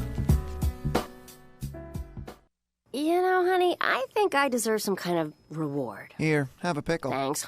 After all, I did find us the perfect house. Have another pickle. Thank you. But remember, then I found out how much our house was going to cost. Yeah, but then I found us the perfect mortgage. Got any more of these? Sure, help yourself. But then I found out our perfect house had radon. The stuff you can't see, smell, or taste. And it's radioactive. And it's the second leading cause of lung cancer. Some dream house. Yeah. I need 2 pickles. True. But then I found a phone number to call 1-800-SOS-RADON, where you can get all the information you need to test and fix a hum with the radon problem. You did. Yeah, and then I found out we were going to have a baby. So, you know, your study, it'd be a perfect room for my mother. Right. Now I need a phone number to fix a home with a mother-in-law problem. Hey. I'm in a pickle. Did you say baby? Do we have any ice cream? It's a great way to have a book with you without carrying a book. Wherever I go, Bard Mobile, the library services is with me. When you discover you have an impairment, it can change your life. So take a little time to find the resources that are going to help you restore what you've lost. For more information about the National Library Service for the Blind and Physically Handicapped Library of Congress, visit loc.gov/thatallmayread or call 1-888-NLS-READ. What's up, y'all? You're on WGNU 920 AM and 106.9 FM. Real Talk for Real St. Louis. Yes. Welcome back. It's the Pascal Show. Man, big, huge shout out to Monifa for calling in, Skyping in and all that and being part of this crazy show. It really meant a lot. Obviously, the biggest and happiest of birthdays to that wonderful human being. She's such a big heart. She's such an open book, and I just love that about her. When I got to sit down and talk to her in New York, I was interviewing her for the Scrutiny, the series that she's a part of, and we just started talking, and we were talking more than just like, the conversation just turned into life, and it turned into a conversation instead of just an interview. You know what I mean? It's like, you know, you do the A-B interviews, and then sometimes those A-B interviews just kind of morph into something else, like an actual discussion between two friends. She became a fast friend. So, you know, it was really nice to have her call in and be a part of the show. So the happiest of birthdays to Monifa Carter again. But anyway, it's time for I got to see a movie yesterday. You know that? Nice. Did you know that? No. I got a chance to go see a movie. It's time for What the Hell Did I Just Watch? So hide your kids, hide your wife, and hide your husband because they raping everybody out here. What the hell? It's going to be a no for me, dog. Hey, what the hell did I just watch? Yes. The movie I saw is called Just Mercy. It is out in theaters right now as we speak. It is starring Brie Larson, Michael B. Jordan, Jamie Foxx, and O'Shea Jackson Jr. And if you don't know who O'Shea Jackson Jr. is, that is Ice Cube's son. All right? So anyway, this is written and directed by Destin Daniel Cretton. And, okay, so I got it. It's before I go into all of it, basically the synopsis is world-renowned civil rights defense attorney Bryan Stevenson works to free a wrongly condemned death row prisoner. All right, so it covers everything in regards to him trying to get Jamie Foxx's character, or I'm sorry, Bryan Stevenson is Michael B. Jordan. Michael B. Jordan plays Bryan Stevenson. This is based off of a true story. All right, so he basically is fighting his butt off to try and get Jamie Foxx's character out from death row because he's been wrongfully accused over something given for racism, the whole nine, in Alabama. Now, here it is. This movie has 7.4 out of 10 stars on IMDb. Well, I didn't like it. I really didn't. Sheesh. I think it was no, and the reason why I didn't like it, it's beyond the themes. It's beyond the racial themes and the discrimination that's going on and all that stuff. It's beyond all that stuff. But I felt like I've seen this already before. It just felt like a been there, done that type of movie. Brie Larson had no reason for being in the movie, personally. It just felt like she was just kind of there to get... Yes, she's a real character in the movie. Like, she's a real person in real life that she's playing, but she just served no purpose in my personal opinion. She served no purpose. So, but she's in the story. Her character is a real person. Yes. Okay. I got Everybody in the movie is all real. Okay. I mean, actually the acting is pretty damn good. Okay. But it just seemed it lacked energy. Okay. The movie just kind of lacked energy. I don't think this is one of Michael B. Jordan's best acting jobs either. Personally, Jamie Foxx, obviously he brought it. I was very impressed with him. He came in, he left it on, he did his damn thing. I thought he was actually pretty good. He's always going to be good. That's Jamie Foxx. Right. But I feel like the movie just left me feeling, it just felt lackluster. Okay. It just felt like it really felt like it was just missing a whole lot of energy. The energy just went, it was gone. I don't know why. It just it just felt boring to me. Dang. I mean, I went through it. I watched it. I sat through it. I didn't fall asleep, so that's a good thing. So it wasn't super boring, but there was parts of it that I was like, dang, like, Michael, you could do better than this. Everybody. But there was a particular part in the movie where there's an inmate that's dealing with death row and all that stuff, and where they were, how the people in death row were all there for this particular character in this movie, a real person as well, and it was very moving. I got teary-eyed for that part. I most definitely got teary-eyed for that. But other than that, there wasn't many other things in this movie that really moved me. Okay. I was expecting, and of course, you can tell, you can smell it, that Michael B. Jordan is trying to chase that Oscar nom at least. You can smell that Jamie Foxx is trying to get it. Like, this is a vehicle for Oscar nominations. Absolutely. And of course, the themes in it and all that stuff obviously are well put together. But like I said, it just felt like it lacked a lot of energy. Jamie Foxx's performance was good. There was another guy in the movie, a British actor, and I forgot his name. Hopefully he's on here somewhere. And he was actually really, really good. Rafe Spall, if I'm correct. Yes, Rafe Spall. Talented dude. British. And he had a flawless Alabama accent. Like, nice. It was flawless. Wow. I liked him too.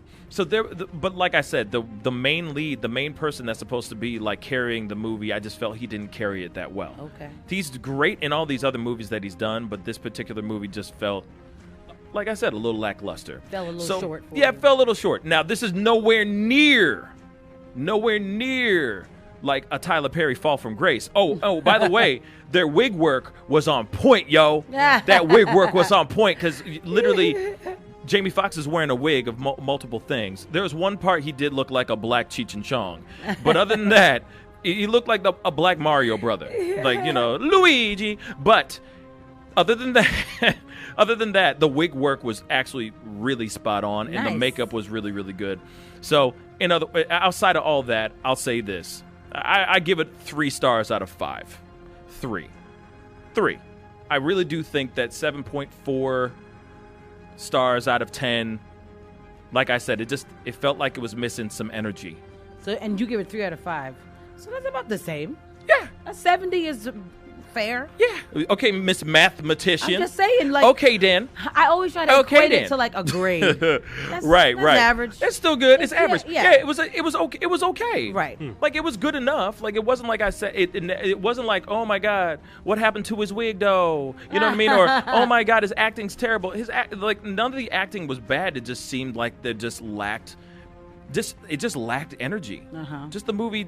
I was kind of like, get to it, and it just wasn't getting to it. Okay. So that's the only thing. So 3 out of 5 is my grade, my rating for Just Mercy. Definitely check it out. It's good to have the education regardless because it is definitely a true story, and it is. I can't really say much because I don't want to ruin the story, but it is definitely worth the watch to just know that knowledge, to have those facts, and hear that story. It's important. So I say 3 out of 5. And that's what the hell I just watched. Nice. Recently. Just Mercy. Did you hear Tyler Perry's commentary on the wigs? No. He made a statement. He did make a statement? Now we got to look that up. You can look it up. It's really brief, but basically he said that's the least of his concerns. And people were like, yeah. Bruh. People were like, obviously. Obviously, man. Like, you just, like, of course. He basically said, I could care less about a wig when it comes to my films, you guys. I don't give a damn about no wig. Okay. The hell you talking about There this you have wig it. stuff? From the man himself. He said, F what y'all talking about. Basically. Bruh. Yeah. No, you better be paying attention to that stuff. People are paying good money. He's like, you still saw it, though, You right? still watched it. Bet you still watched it. But you still watched that ish, though? Mm-hmm. You still thought it was dope. You're still going to watch my other movies. You are. It's true. We are. That is true. I will, and then I'll complain about them. Right. Hopefully not. Like maybe they'll be good. I am such a huge cheerleader for what he has built. What he has built. Let me say that again. What he has built. Yeah.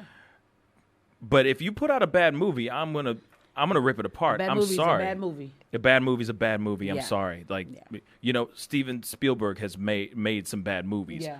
Stephen King has made some bad books. Yeah, You know what I'm saying? for Like, sure. no one's perfect. Mhm. You know what I mean? So Peter Jackson has made some bad movies. Okay. Shoot. So. Oprah Winfrey has interviewed wrong people sometimes. Remember that story about the dude with the book? Which story? He wrote a book, and he said it was all true. A Million Little Pieces? A Million Little Pieces, and it was all fake. No. He just made it up. It was fiction. He was like, this is a true story and all that stuff. No. I was like, no. What was See it what I'm saying? about? So Oprah's not perfect either. That's crazy. See what I'm saying? Things happen. Yeah, somebody got fired for that. Somebody got fired for real. Fact Oh, check this. hell yeah, somebody got fired. Okay. You know what I'm saying? You got to get the facts, Jack. Yeah. The facts. That's like the guy who just came out and said his story about dying and seeing and going to heaven. It's like a big book called like The Other Side or something. He came out and said he lied. See? Psych. See? Psych. They'll do everything they can. They'll do everything I was they like, can no, bro, you lied to about sell heaven? the story. You know where you going. They'll do everything in their power To to sell the story. Crazy. You see what I'm saying? That's all I'm saying. You right. That's all I'm saying. Okay. You working on your Oscar? Yes, I am. I loves Harpo, but I kill him dead. All right. You're welcome. That's what I'm here for. Anyway, let's go into some gossip. Yeah. Shall we get into some gossip news and stuff? Let's talk about it. Look. Let's go. So the airwaves are buzzing about your girl from Queens. I'm from Queens too, so shout out to Queens. No one asked if you were from Queens, Look, Lydia. Listen, I got the mic right now. So Hey, I got a mic right in front of me too, so I can say whatever I want. Hey, I can get no respect. I don't get no respect. All right. But man, yeah, this news is about Nicki Minaj. Okay. So we all know she has recently wed a gentleman by the name of Kenneth Petty. It's funny, his last name is Petty. I think that's funny because this is some petty news right Yes, here. it is petty. And apparently, this man is like an ex-child molester or something. Ex-child molester? He's an ex-child. Yeah. Like, wait, there's no charges. such thing as Look, ex. Once a child molester. Yeah, This is what they always said. a child molester. I know, but this is what they said. I'm reformed. They said Nicki Minaj's husband and ex-child molester. I was like, oh my God, this is crazy. Wow. This is all alleged because I don't know any of this to be true, but supposedly he has a background of that. But so they were in a store shopping, and Meek Mill happened to be there as well. And Meek Mill, we all know, is Nicki's ex. They used to date once upon a time. So what happened was Meek decided to approach Kenneth because he wanted to like squash whatever like underlying beef was going on between the two of them. And apparently, and there's video of this too. You can Google it and look it up. It's all over the internet. They had a whole all-out girl fight, but like here argument. it is. They had an argument, but the thing is, the video is so trash. It's bad. It's bad. all over the place. And then what's funny All is you hear you is- know when the video is really bad when somebody has to superimpose like arrows To show let you people know who's that. that. There sure is an arrow. You know what I'm pointing, saying? Right. Like it feels like those sex videos of like how the old sex videos of like how an egg gets fertilized and like that's the sperm Exactly. and this is the egg. It's like And my thing it was is like this. that. So My thing- grainy and messed up. It's bad. Like, look, you guys, this is 2020. Yeah. If you're gonna film something, just have your phone out. It looked like the person was trying to hide. Yeah, like, you can't get into trouble for it anymore. Who cares? I have my rights. They're whole celebrities. Just film them. They were making a scene in the store. Just be done with it, You man. would film a stranger making a scene in the store. Just be done with it. So apparently, Kenneth Petty was not having this. He didn't want to have a heart-to-heart, shake on it, and move on. He wanted to argue and make a scene, and so they never made up, unfortunately. Lo siento. Lo So I siento. think I guess Nicki Minaj got her a petty man. I don't know what the beef really is ever was about. He's just an ex. I think it was really amicable of Meek to try and shake it out, but old dude was like, nah, Word. not today. Nah. He's like, I ain't about that life. Ain't about that life. Yeah, man. So, but yeah. I don't know. And it's funny, like, some people just are bitter as hell. And it's like, Meek, come on, man. Like, you got other things to do, bruh. Right. Like, just move on. No, Just Meek move on. tried. The other guy, Kenneth, because Meek tried to. Meek's the one who approached him. Meek's the one who tried to be like, Oh, I'm sorry. I Yeah. had it mixed up. I No. thought Meek was the one who approached him. no, Meek. Yeah, he did, but trying to like basically like squash the beef. Like, Oh, he wanted to squash. right. But the guy Kenneth was like, nah, son. Okay. Because he's like, that's my girl. Exactly. That's my main beef. Right. That's my bottom beef. That's his wife now. So Wow. That's messed up. yeah, I think that's childish, kinda and sad. that's why I said his last name is a little telling. But you know Yes. what? I like Nicki, so let me move on. But you know what? The next story that we have Yes. is also kind of connected to Nicki, and this is a sad story to me. What's the sad story? Her brother, Jelani Mirage, Yes. because you know her last name is Mirage. She just kind of like. So he was just sentenced to 25 years to life in prison. Bruh. After a trial. It is so messed up. A rape trial. Apparently, he raped his stepdaughter. The victim, she got on the stand and testified that he referred to her as his puppet. And from April to November of 2015, he continuously raped her. Wah, wah, wah. His defense said that this was all lies, that this was just an attempt for this girl to try and get money because he's, connected to a very famous source with millions, and they were trying to just get money out of him. The jury heard both sides, wasn't buying it. So he's sentenced to 25 years to life. Yeah. They're saying he will most likely spend the rest of his entire life in prison. 25 years to life. That's what you get.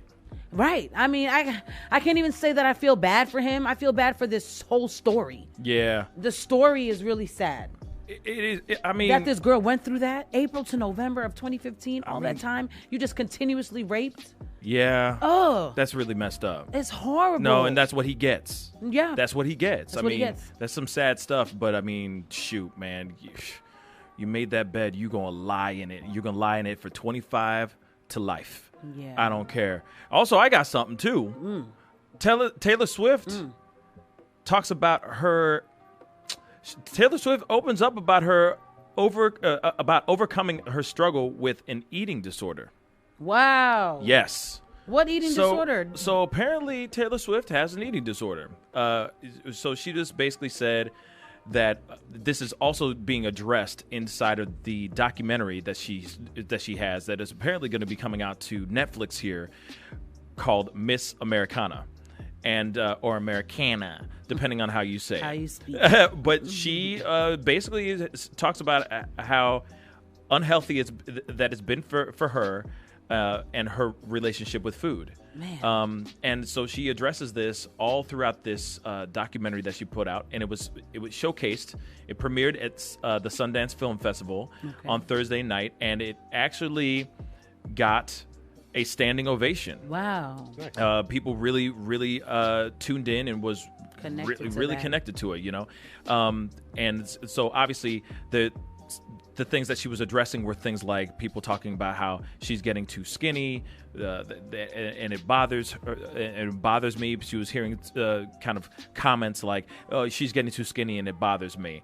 And so, yeah, but everything from "you're too skinny" to "oh, I'm walking on the red carpet, and suddenly people are thinking that I'm pregnant because like my lower abdomen, it looks, is puffing out, is a little bloated, so automatically people think that I'm pregnant because of that, and that started getting her having some serious body issues, body image issues, and so she started to having struggles with an eating disorder. Food. And an eating disorder can be on multiple things. So it's not even just saying you're anorexic or bulimic. Right. You could be bulimic and anorexic at the same damn time. For sure. So yeah. It just depends on how the person is, or what how they think. Oh, let me starve myself. Right. Or right. Ooh, I really do want to eat, so I got to eat something, and then let me purge. Let me get it out as soon as I eat it, because obviously I don't want people thinking that I'm getting fat or putting on weight. So obviously she talks about this as well, on top of her talking about taking a year off because from tours and staying away from paparazzi or staying away from the limelight, because she just needs some time off, not only just to take care of her mother, who recently got diagnosed with brain cancer, but of course just to have some more her time. Self-care, man. Self-care. And people mental need to be health quiet. care as well. Yeah, like stop. Like, how are you gonna tell somebody that they too skinny? Like, people talk too much. But we live in this world I know. where skinny is it. You are either super curvy, right, or you're super runway model skinny. Right. There's no in between. Pretty much, like you got to be like. Well, actually, it's like you're curvy with like you got the assets, right? You got the builder body. That's you got what I call it. and then you got the tiny waist with the big everything else. All right, and then you got the the real skinny. I like to call it like the coat hanger. Jesus. Like like there's no curves, there's nothing, just straight up and down, just straight up and down. You know what I mean?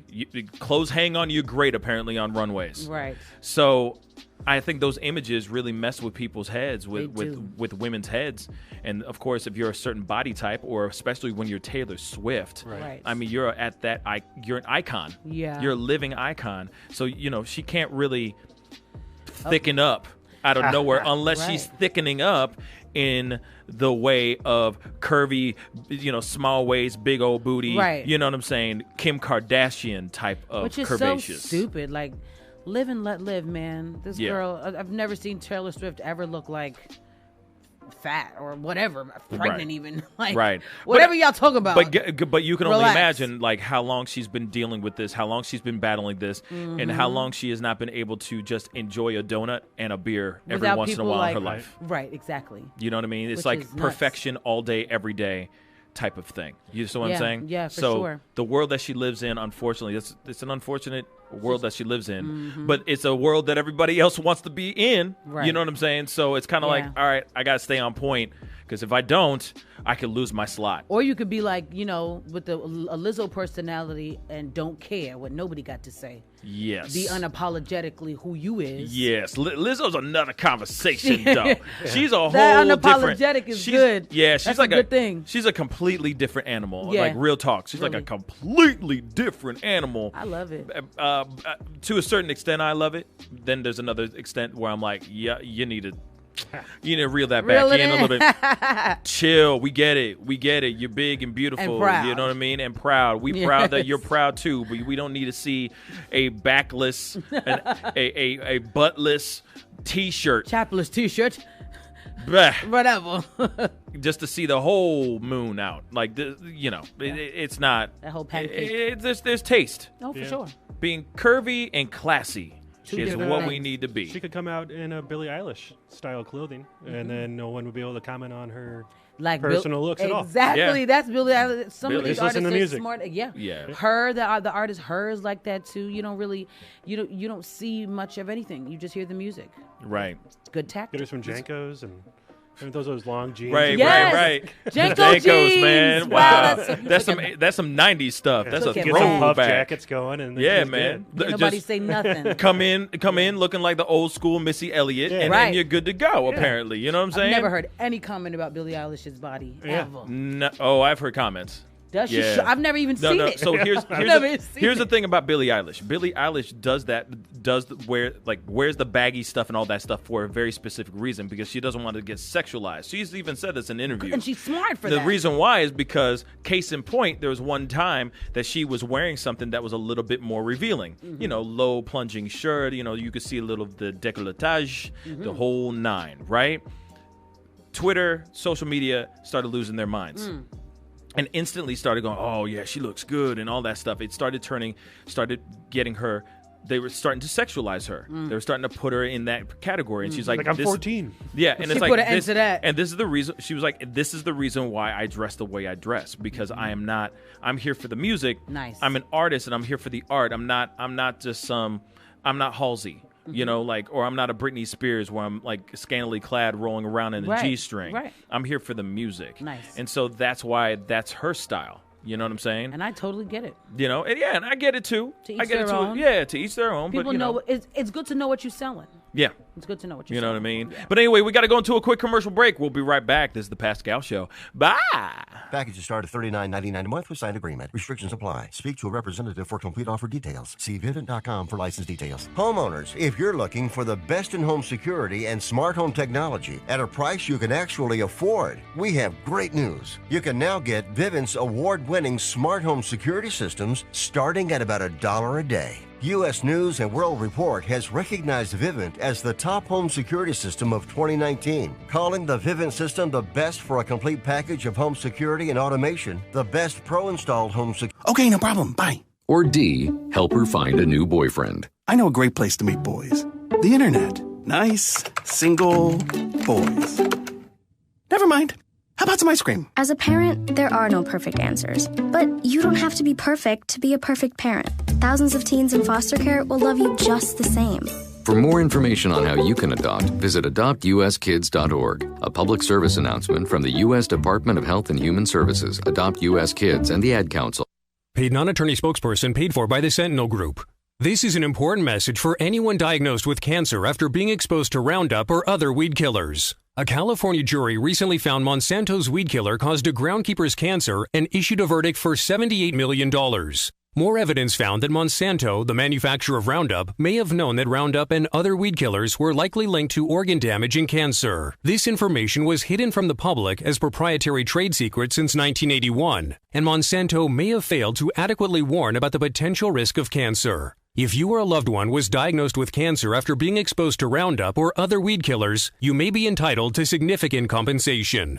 Call the Sentinel Group now. You'll pay nothing unless there's a recovery in your favor. Don't fight it alone. Call 1-800-684-1380. 1-800-684-1380. That's 1-800-684-1380. 1-800-684-1380. I'm a firefighter. A teacher. I'm a farmer. I'm a barber. A waitress. A mom. We're all part of your community. Every day we move in and out of each other's busy lives. It's easy to take for granted all the little moments that make up our everyday. Some are good, others not so much. But that's life. It's when you experience a moment of uncertainty, something or someone's behavior that doesn't seem quite right. These are the moments to take a pause. Because if something doesn't feel right, it's probably not. It's not about paranoia or being afraid. It's about standing up and protecting our communities. One detail at a time. Because a lot of little details can become a pattern. We trust our instincts. Just like you should. Because only you know what's not supposed to be in your everyday. So protect your everyday. If you see something suspicious, say something to local authorities. What's on your wish list for a great place to live? Most people look for excellent schools, safe streets, access to good housing, and well-paying jobs. But what if you could live in a community that would help you protect and even improve your health and the health of your loved ones? Where you could enjoy clean air, have access to ample clean water, and shop for reasonably priced healthy food. Would you like to feel safe on your streets, whether you're driving, walking, or riding a bike? Would you like to relax and exercise in accessible parks and be able to count on good public transportation? Increasingly, cities and towns across the country are making planning for good health a priority. Planners are working with public and private organizations to create an environment that will improve our health today and guarantee the health of our children tomorrow. Learn more at planning.org. That's planning.org. A message from this station and the American Planning Association. This is Real Talk from Real St. Louis, streaming live on RealTalkWGNU.com. Yes, back at it again with the thickness. It's the Pascal Show. Yes. We are blessed. Happy to be here, y'all. Oh, yeah. Man, let's get into it. We still got some more trending news stuff going on, or I guess some gossip. Talk. Trending, a little bit of both in these last two. Yes. So let's first, let's continue with these celebrities. So I have a Demi Lovato story. She did an interview with Apple Music for the Grammys. Recent. Yeah, this is brand new news. And she basically was talking about how this next decade of her life, she's going to be focused on different things that, you know, she's achieved the success and, you know, just the fame and all of that, and that it obviously wasn't enough for her, or else what happened to her wouldn't have happened if the success and all of those achievements were enough to sustain her. So she's at a different place in her life where she's starting to focus on different things, more like, you know, strong relationships, even started going to church. Word. And how she's trying to really find somebody to help complete her life. And she says that that's what she's looking forward to in the next decade, somebody to, like, you know, live life with. And she said, whether that be a man or a woman. Oh. So naturally, the internet is abuzz. Like, is Demi Lovato bisexual or? Well, that's the ongoing question. Yeah, she's basically kind of like showing us that she's a little bit fluid in this area. Clearly, she's fluid. Yeah, because I mean, she's open. I feel like with all due respect, I just feel like I just feel like every artist like that's out there that's made it or something like that. I don't know if it's something that tragically has happened to them all or something like that, but it seems like they're all going this way in some way, fluid in some sort of way. Yeah, I feel you. And I hate to make that generalization. That's a hard generalization, but it's just kind of like, damn. Yeah, really? it's almost like I think cheating. Squinty eye. Somebody said we should have known she was a cheater when she take a picture like this. When she's smizing. When she's smizing up in this piece. Scoping the next chick. You know for a fact. You know for a fact she up to no good. Put them smizes. With that smizes. You know, people are people, and I honestly do wish the best for Demi. I think I've watched her grow. We all have, you know, especially if you have kids. Like my daughter's a big fan of hers. So I love that she's, like, you know, trying to get it together and realizing that it's not all about this fame. This fame ain't it. That's not all there is. That may be a goal of yours, but it's got to be more. And she realized that that's not it for her. Or else she would have never got into the depression and the issues that led her to almost losing her life. Word. Right. So I'm happy that she's like got her head on straight. And whoever you find, Demi. Yeah, I mean, she's got her head on straight for now. Yes. I don't mean to be that guy. But I'm hoping that it seemed like now. And from this interview, from reading it, it seemed like, and like we said yesterday, her taking that time away, I think helped too. Yes. Because okay, so you overdose and you survive, and then if you jump right back into the same things, right back into the limelight, you have no time to really like grow, learn from it. So I'm glad that she took that time away. Yeah. To hopefully that helped her like really change. I hope so. So I'm really hoping so too. And yeah, I'm hoping so too. Yeah. The thing is she's been in and out of rehab and all that stuff for a very, very long time. Yeah. She's had her ongoing battles with drugs and all that. So I'm hoping that I'm hoping that she is seeking the right counseling, surrounding herself with the right kind of people, and just maybe focusing on just the music. Yeah. And focusing on her own well-being. Yeah. That's what I'm really, really hoping for. Me too. And that's what it seemed like in this interview. So time will tell us. Now, I do have something I wanted to ask you guys really quick. Now, of course, in light of everything that's been going on in regards to the recent tragedy of the loss of Kobe Bryant and all that, there has been a petition going out there where they're trying to change the NBA logo to be Kobe Bryant. Yeah. So the NBA logo has always been, I forgot who it is. Is actually. Is it a person? It's an actual person. Oh, It's the outline of somebody else. Okay. But they want to change it to change it to Kobe Bryant.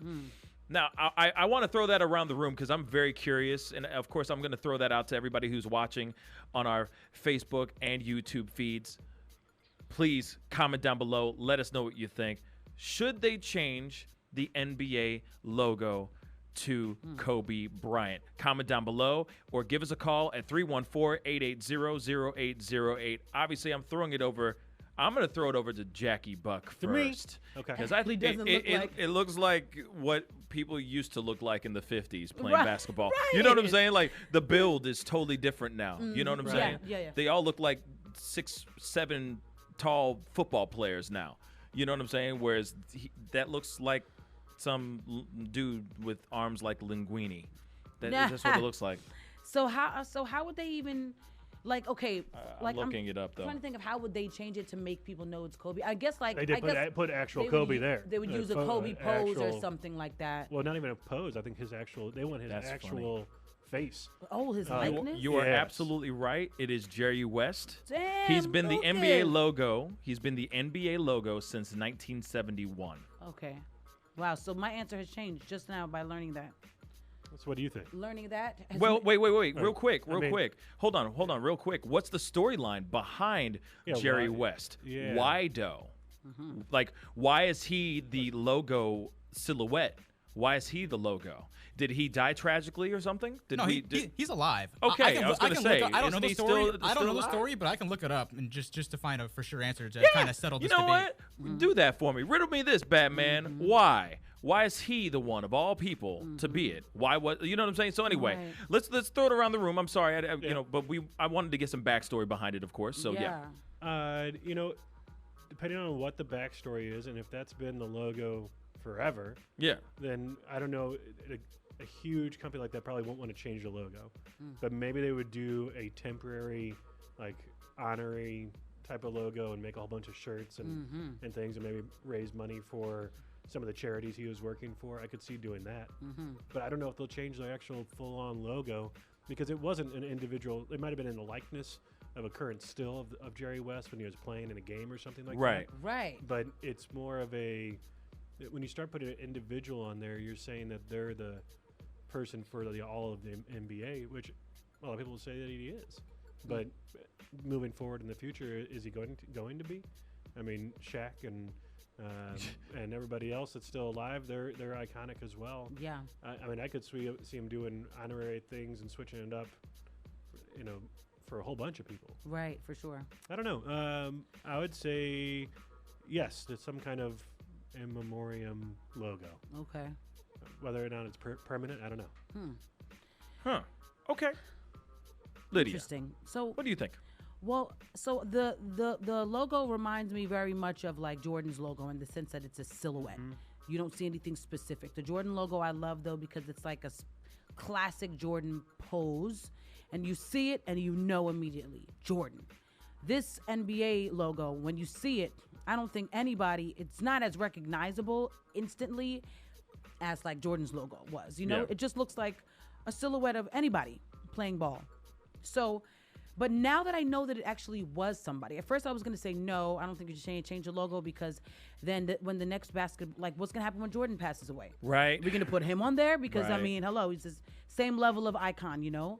So that's why I was initially going to say, I don't think that's a good idea. However, knowing that it is somebody already, an actual person, I'm not opposed to it being Kobe, as long as it's the same type of silhouette. If it's like a Kobe where we see his face and stuff, I think that's too much. But if it's like a silhouette of him, maybe I don't know what Kobe's like famous. If he has a famous Jordan-like pose, probably his fadeaway shot. Probably his fadeaway. Okay, so if that's what his famous look is, and they change it to that, the silhouette of that, I don't think it's gonna be that big of like a visual difference. Because right now it's just red, blue, white in the middle. Right. As long as the white in the middle stays, I think we'll still know. And I'm not too opposed with them even like changing it up maybe every 10, 15 years to honor basketball players. Right. Since there's already somebody now. So that's how I feel about it. I read something that said the NBA said that they do not recognize that it's a Jerry West pose. Right. Or that it was after him. But people behind the stories is like, no, that's an iconic, okay. Move, and but it's trying to make it institutionalized as opposed to individualized. Because to me that changes everything. If the logo right now is not a actual basketball player, I don't think it should ever change. Because then when will the changing stop? Facts. You know? Yes. Lucas.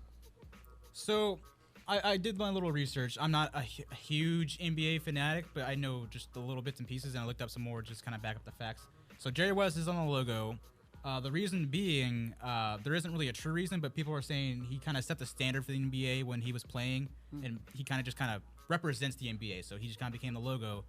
And I'm not sure if he actually said this, but people are saying he doesn't even want to be on the logo anymore. This is before this whole situation of change the logo. There are so many other icons as well that are being passed up.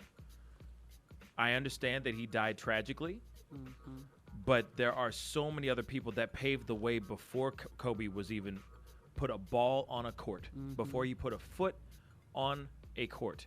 So a part of me is like, yes, he should be acknowledged in some sort of way for all of his contribution to the sport.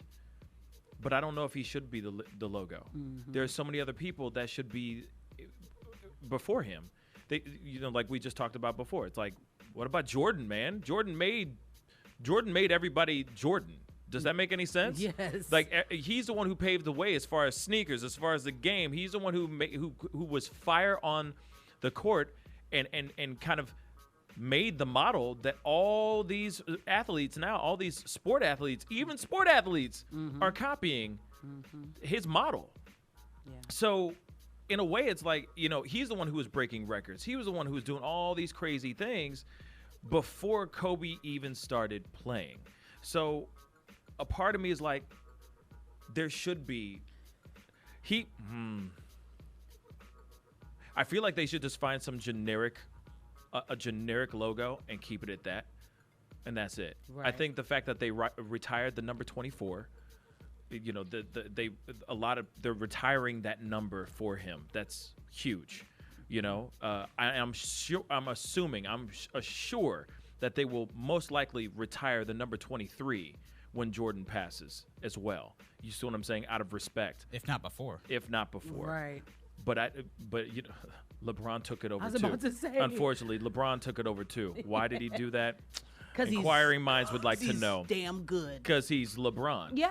And he's LeBron. Anyway, so the thing is, that meant no a different opinion about LeBron. It's just he's LeBron, so therefore he's LeBron. But I do think that them changing it to Kobe, I don't know. To me, it just doesn't feel right.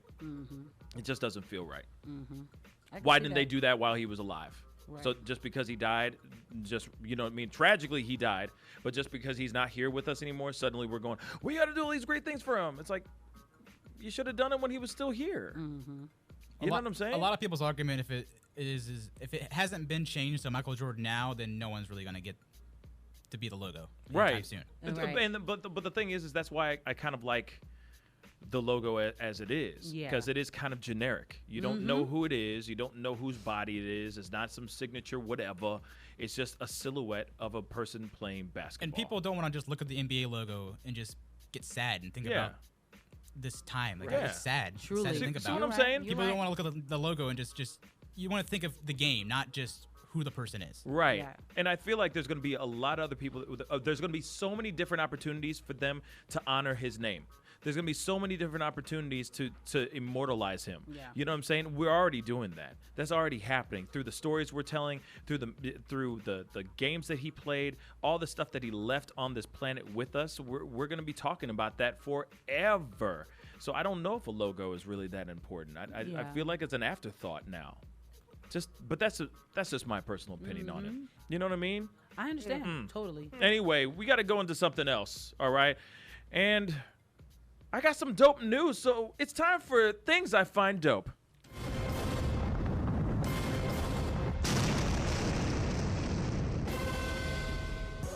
Yes, I hit the whoa. It is time for Things I Find Dope, brought to you by Clayton on Call with Johnny Rose. Give him a call at 314-503-8692 for all your limo services needs, all right? All right. Anyway, I'm very excited about this. This is some cool news. Let's hear it. I'm about to drop some knowledge on y'all. All right, so there's a reason why we're not going to be there's a reason why we're not going to be doing our show for the rest of this week. One of the main reasons is because I'm going to be down in Miami during the Super Bowl. Okay, no one cares about that. Oh, I made a face. Jaws dropped. No one had any words. No one cared. No, we're just stunned. Yeah, we're stunned. Yes, sure. They've already known about this, guys. Everybody in this room already knows this story. But anyway, the thing that I'm very excited about also is that, so I'm going to get to see all the hustle and bustle and everybody going crazy and everything, just seeing what the Super Bowl is all about.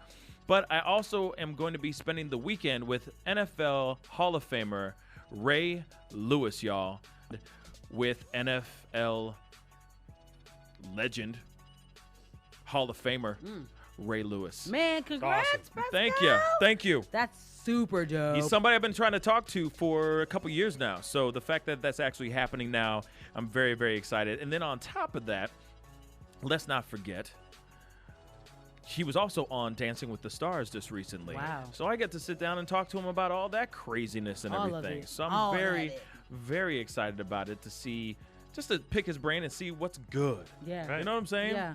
That's going to be awesome. Yeah. That's going to be a life-changing experience. Yes. I hope. I claim it for you, brother. Yes. I hope so. Yes. Then there's also, he's got this big all-white party, and it's going to be a huge exclusive A-list party with a whole bunch of celebrities and all that. So I'll be running around with a microphone and interviewing as many people as I can.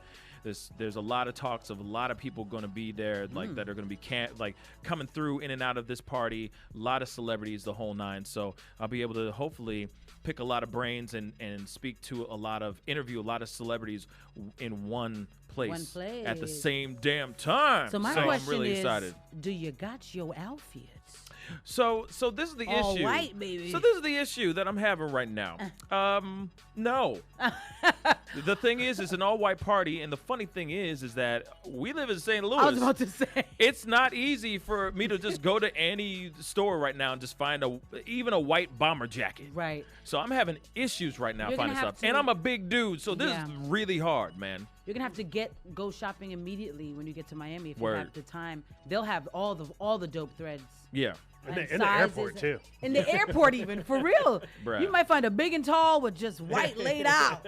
Yeah. In Miami airport. I'm hoping that something. I'm hoping for a miracle. It's Miami, so everything's leisure suits down there anyway. So I'm hoping that I'll be able to go down, find something there. Maybe I don't know. Like I said, I'm going. I got the confirmation and I'm flying in here. I'm going in there blind. So it's kind and of. You leave tomorrow? I leave, yes. Oh, wow.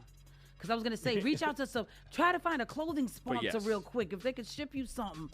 Hey, I'm going to be interviewing Ray Lewis. Yeah, let me. Send me some white. Yo, Fashion Nova. You know what I'm saying? Hey, yo, Wish. Somebody. Yo, Wish.com. If Give you're me some. listening. Give me something that's 17 sizes too small. Wait, who dresses Ray Lewis? Cedric Cobb. And why don't you just hit up Cedric Cobb? See if he's got any white on suits for you. I'll be meeting him out there, so hopefully we'll see if we can make a miracle happen. Yeah. You know what I'm saying? It'll be a sponsor thing. I think you got the right people that can be around you to make something happen. Right. But then it'll be like, here's the bill. Here's that bill. Be like, $17,000 I was later. just trying it on. I was just making sure it fits. Listen, the bill is promotion. I'm going to be like, shout out to my suit by ABC. My shoes, my suit. Right. The J's that I got on my feet, you know what I'm saying? These Hanes socks. Right. Yeah. I'm going to talk about it The and Fruit give of it back. the Loom whitey tighties that I got underneath these britches. Okay. You know what I'm saying? You know, shout out to all these people who put it up. You know what I'm saying? Keeping me up and high and tight. Yeah. Keeping me look thick. Yeah. Keeping me looking thick and Thicker than a snicker. Thicker than a snicker. Anyway, how's a snicker thick? It's thick. You know, it's a nice. You know why they say. When I think of a snicker. Complete package of home security and automation, the best pro-installed home security system, and the best home security system with cameras. And right now, you can get Vivint's best home security and smart technology for about $1 a day. Plus, get free professional installation. Protect your home and loved ones for as little as $1 a day. Call right now for your home security consultation. 800-884-8375. 800-884-8375. That's 800-884-8375. What does loan default mean for me? Should I file for bankruptcy? How is child support determined? Just because you think you can't afford a lawyer doesn't mean you can't get legal advice. At Missouri.freelegalanswers.org, qualified citizens can get up to 3 legal questions a year answered by licensed Missouri lawyers who volunteer their time. Log on and answer a few questions about your income to see if you qualify. Missouri.freelegalanswers.org. Brought to you by the Missouri Bar. What's on your wish list for a great place to live? Most people look for excellent schools, safe streets, access to good housing, and well-paying jobs. But what if you could live in a community that would help you protect and even improve your health and the health of your loved ones? Where you could enjoy clean air, have access to ample clean water, and shop for reasonably priced healthy food. Would you like to feel safe on your streets, whether you're driving, walking, or riding a bike? Would you like to relax and exercise in accessible parks and be able to count on good public transportation? Increasingly, cities and towns across the country are making planning for good health a priority. Planners are working with public and private organizations to create an environment that will improve our health today and guarantee the health of our children tomorrow. Learn more at planning.org. That's planning.org. A message from this station and the American Planning Association. Right now, Doctors Without Borders medical teams are operating in some of the most remote and dangerous corners of the world. When front yards become front lines, when disaster erupts, when disease rages, when communities collapse under crisis, at the crossroads of conflict, an epidemic, where there are no hospitals. That's where we operate. We go where conditions are the worst because that's where we're needed most. In nearly 70 countries, we're saving lives threatened by violence, disease, malnutrition, and catastrophic events. Donors are vital to our mission. Your response is critical to our response in places where few others will go. That's where we operate. Learn more at doctorswithoutborders.org. What's up, y'all? You're on WGNU 920 AM and 106.9 FM. Real talk for real St. Louis. Yes, welcome back, y'all. The Pascal Show. Yes. Well, some people got born today. Did they? Yeah, apparently. Okay. Some celebrities were popped out today. Nice. You know what I mean? We're able to walk through those velvet curtains. Whoa. And breathe in life. What? Those goop curtains. Those goop curtains. Goop. Anyway, it is time for some celebrity birthdays, y'all. Yes. Okay, so we got a few today. We have born as Jermaine, this rapper record producer. It turned 35 today from Germany, and his first album is Born Sinner. Oh, J. Cole. J. Cole.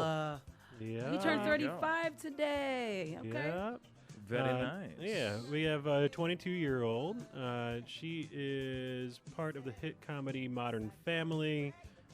She was also the voice for Penny Peterson in Mr. Peabody and Sherman. Ooh, she's the blonde girl, right? I don't know. And the photo I'm seeing has brown hair. So, but Ariel Winter. Ooh. Ariel Winter. Don't know her, but happy birthday. Can you show a face? Let me see the face. She's Alex. Oh, her. Yes. Yeah. Oh, yes. she's so cute. Like they really.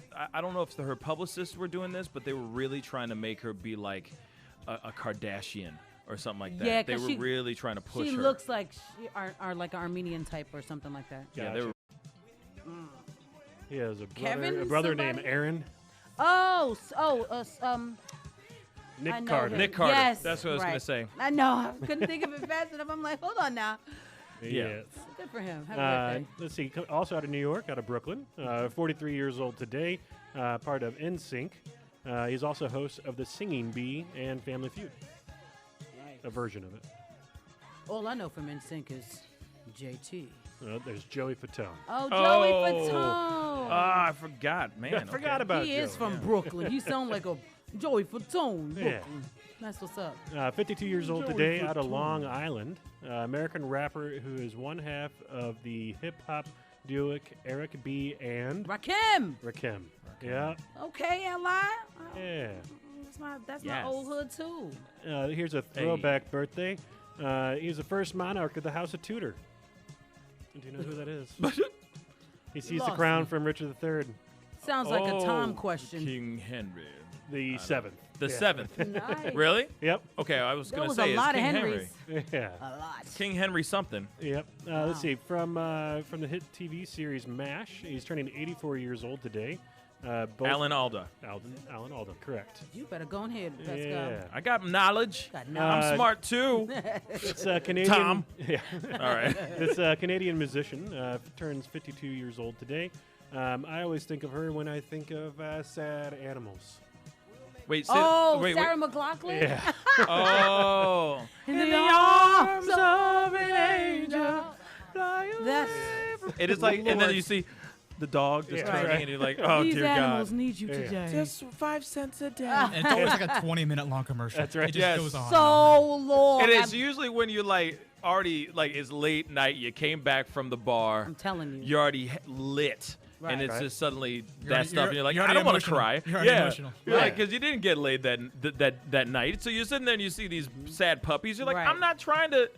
I usually go Man. grab a bowl of cereal during that commercial. I know I have enough time to make a snack. Yeah, to make and it get real back quick. in time. Get that cinnamon toast crunch real quick. Okay. You know what I'm saying? Crazy. Yep. With that oat milk. Right. Aw. Oh, lo siento. Lo siento. Anyway. I got two more. All right. Turning 80 years old today, out of Mexico. He was a Mexican business magnate and philanthropist, named the richest person in the world from 2010 to 2013. Wow. 2010 to 2013. Yeah, he owned like richest the man in largest world? Mexican mobile phone company. Carlos Slim. Oh, wow. okay. He was in the news for a while there, and then we haven't heard much from him lately. Yeah, I was going to say, I've heard the name. And I have the last one for today. Let's see. Born in 1972 out of Manhattan, New York. Her association with rapper Heavy D just dropped a new song named Blueprint. Monifa Carter!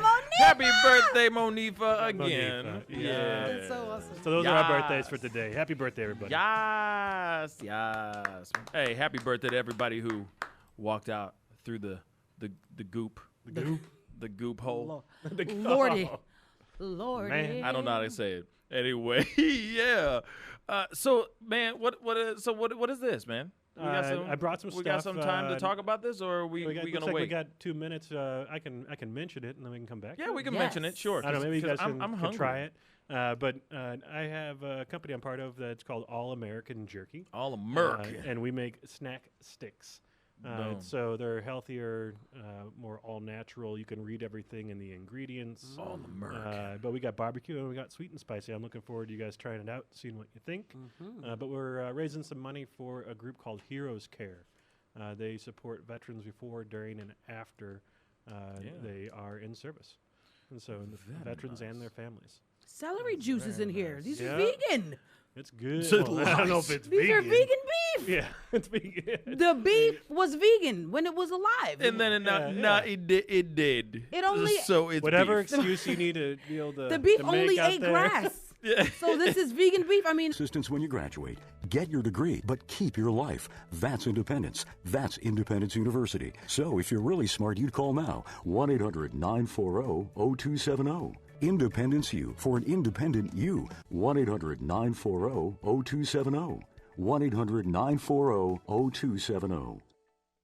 Paid non-attorney spokesperson. Are you over the age of 60 and been diagnosed with lung cancer? If so, you and your family may qualify for a cash award. Our experienced attorneys are standing by to evaluate whether you have a lung cancer claim that qualifies you for a cash award. The consultation is absolutely free, and there is no risk and no money out of pocket. We only receive a fee when we secure you and your family a settlement. 250,000 people are diagnosed with lung cancer every year. You're not alone in this battle. We can help make sure that you and your family are financially safe and that medical expenses are covered. Again, if you've been diagnosed with lung cancer and are over age 60, call now. Don't delay. There are deadlines for filing claims. We're standing by 24/7. Call us at 1-866-216-0797. 1-866-216-0797. That's 1-866-216-0797. Attorney advertising. William Steppacker Jr. is the attorney responsible for this ad. Main office, Granton, Pennsylvania. May not be available in all states.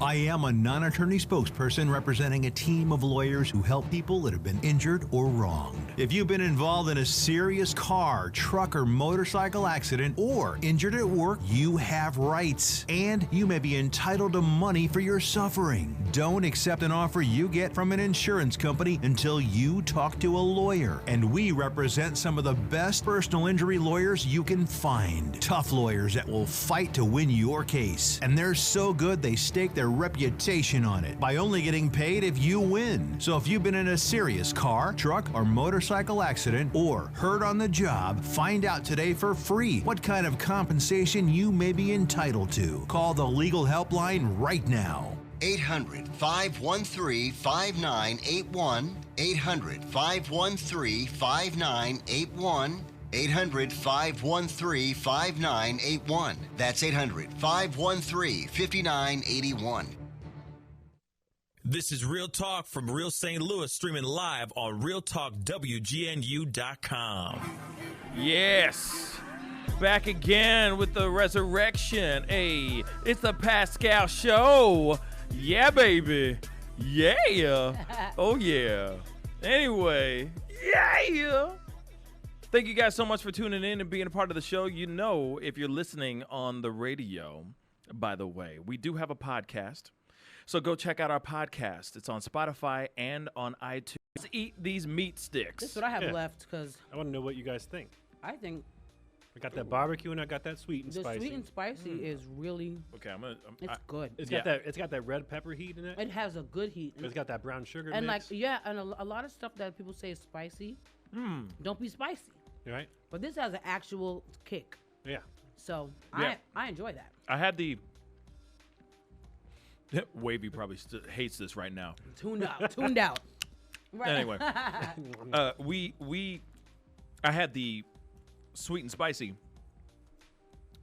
during the break, and that thing does have some kick has to it. Has a nice hit. It's got a little bit of a linger. I'm right now eating the barbecue, and this does taste really good. The barbecue is pretty straightforward. Yeah, it is. It's like just a kind of a little bit of sweet barbecue flavor to it. My kids will sit down and eat like 6 packs in a row. And so they go through those. Sounds like some good kids. They're picky eaters too, and I found that all 3 of my kids and then all of my friends' kids, they will eat these. Yeah. And I haven't found one kid that Won't. doesn't like the barbecue flavor. Yeah. The sweet and spicy got a little bit too much heat for most kids. There's some that are like some heat. little kids, and you're like, dang, that guy can sit there and eat straight jalapenos. Like, but then there's other kids that are like, no, it's burning my tongue. Like, but the red pepper heat is pretty straightforward too. You know what you're going to expect. It's that heat you get on top of a pizza. You know. I'm going to keep it straight funky. I really, really like the sweet and spicy. Me too. It's my favorite. Dang. So far. That's our number one seller. But I'm the guy who I'm Haitian, so I'm all about the spiciness of things. They got to have some kick to it, man. I got to feel like I got kicked in the head with some spice. You know what I mean? They got 9 grams of protein in there. Yeah, too. and I must say these ingredients are really straight readable ingredients. Like you just got pork, water, brown sugar, sea salt, some celery juice, black pepper. Like these are ingredients that you look at, you're like, okay, I know what I'm eating. Yeah, you feel like, you're okay putting it in your body. It's not like, you're like, what is that? You don't get a ball that. Actually, what was that? Some ingredients. Yeah, you don't get a ball of stuff left in your mouth after you eat it either. No, it's a nice clean taste. Yeah. Because guys, it's vegan. Yeah, right. Vegan pork. Eventually, we'll make a vegan stick, but my wife would like that because she doesn't eat meat. So. Oh really? It's tragic. And I try tragic story. That's not tragic. Yeah, I'm just. I try to stay away from pork just because I really like it. My body just doesn't like processing it. Nobody. My wife doesn't like that I eat it. So, right. Or anybody near me. Right. So I don't eat my own product really anymore until we have more beef options, and then. But it's really, really good. Yeah. And we're raising some money for Heroes Care. I love that though. All made in the USA. And so made in the USA. Processed and packaged in Missouri. So, it's available online at allamericanjerky.com. Go get you some. Go friend us on Facebook at facebook.com/snacksticks. Snack sticks. And, Looking like a snack stick. Looking like a snack. Stick. Yeah, I'll be real, man. Good stuff. I'm gonna have to grab one of those jalapenos from you Bruh, to take home. Wait, where? I didn't bring you the jalapeno with. What's wrong with you? We are out. I'll just grab another sweet and spicy. But I'll give you some more sweet and spicy. Because I was gonna say, what's wrong with you, bruh? Yeah. For my husband. On some real stuff. Because you know for a fact that I'm all about that spicy. Me stuff. too. I know, me too. That's a Haitian That's why and it's a gone. Jamaican here. Haitian and a Jamaican. We like to heat. Yes, we do. Heat. Yeah, we made more batches of the sweet and spicy and barbecue because people just overall gave us more positive feedback on those. Okay, cool. And these are all short run batches, 300 pounds at a time. So they're available now. So come get them while they last. Delicious. Yeah. Quick question for you though. Now it feels like I'm interviewing you now, which is funny. Bring it. But I'm going to ask you, what made you think? What gave you the idea of let me do some beef jerky? Of all things, I want to do beef jerky. Yeah. So I had my company that does website development, and I was talking with a guy, my business partner now, Richard, and he had a product that he was making at home, and he had a farm down in Union, and he was raising cattle, and then when it came time to sell cattle and go through that process and stuff, he would get whole racks of beef, and then he was making his own grass-fed beef jerky at home, and he had like a processor and stuff like that, and then he was selling it at his church. Wow. And every week that he would go, more and more people would ask for more and more of it to bring it, and so he'd sell out every time he go to church. And he's like, well, I need to do this on a bigger scale. And so he started reaching out and looking for someone to help him out with marketing and a website, and that's how him and I met. And then it turned into a thing where he adopted 2 kids, and so it kind of got put to a back pedal. And a couple of years later, I reached back out and I was like, hey, have you done anything with this? If you don't have the funds to do the marketing side and things like that, I'll come in and partner with you to do it. Right. And so we started up doing that and made it into an actual FDA approved product. And it's so dope. Found the manufacturer, and we've gone through a couple different things, 100% grass-fed beef to just a beef and pork mix, and now we have a pork product. Prices have changed a little bit here and there, but the packages right now go for $2 a piece. That's pretty good. I don't know. I was a big fan of jerky.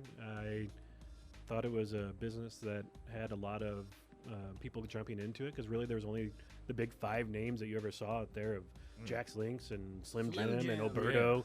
But then all these custom smaller batch products started showing up, have been here forever, have so much money, and have dominated the market so much that they buy end caps. They buy the space up in the stores.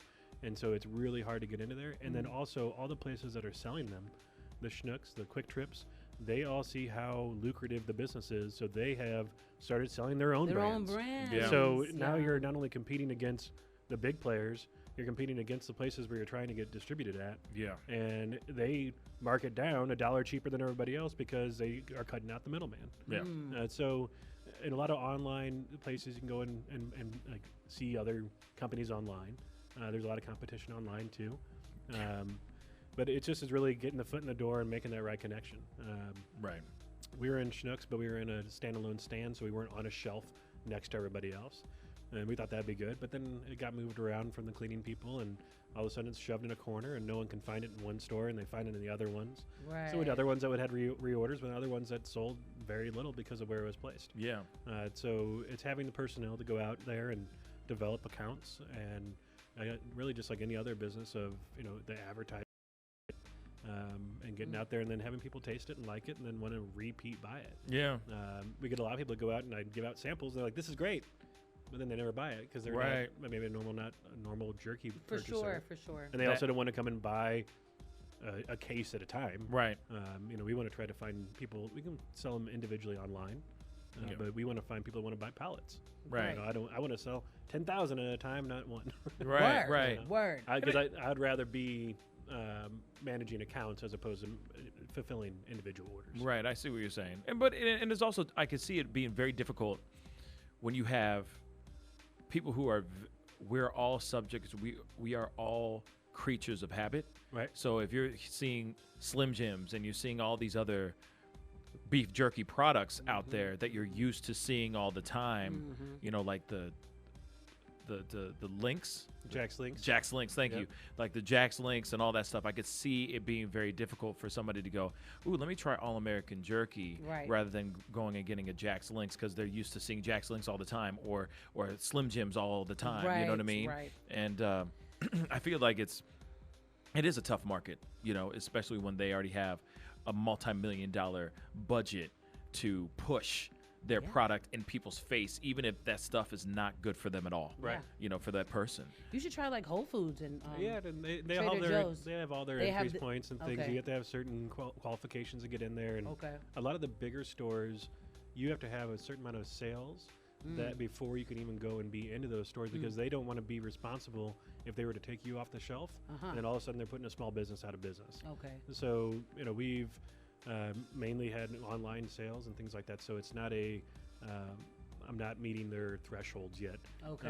But eventually. Yeah. You'll get there. I believe that. Yeah. This is good stuff. It's a slow climb, but then once you get to that level, it's going to be a boom. Yeah. It's going to go just so fast, and you won't even know what to do with yourself. Yeah. So, I think it's also just a matter of if you get into the right hands. If you get it into the right hands of a particular celebrity or whatever, or a big beef jerky conglomerate or something like that, I'm sure it'll take off. It would just blow the hell up. So, it's really some really great stuff. Go check out allamericanjerky.com. It's some really great stuff. I've been eating this stuff for years, so I love this stuff.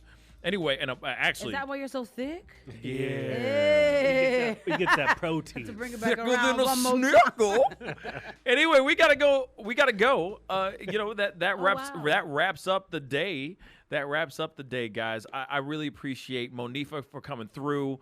It really means a lot. Go check out all of her music. Go check her out. Cyberstalk her in a tasteful way on her Instagrams and all of her social medias. The woman's very, very talented and a wonderful person. So go check out her stuff. And, of course, Darian Saffron couldn't make it today, but we're going to reschedule for another time to have him on. So shout out to Darian Saffron. He's a very talented dude, and I can't wait to have him on in the very near future. But anyway, we got to get going. Of course, like I said, we won't be on for the rest of this week. There's going to be some syndicated reruns, of course, of our show. So go ahead,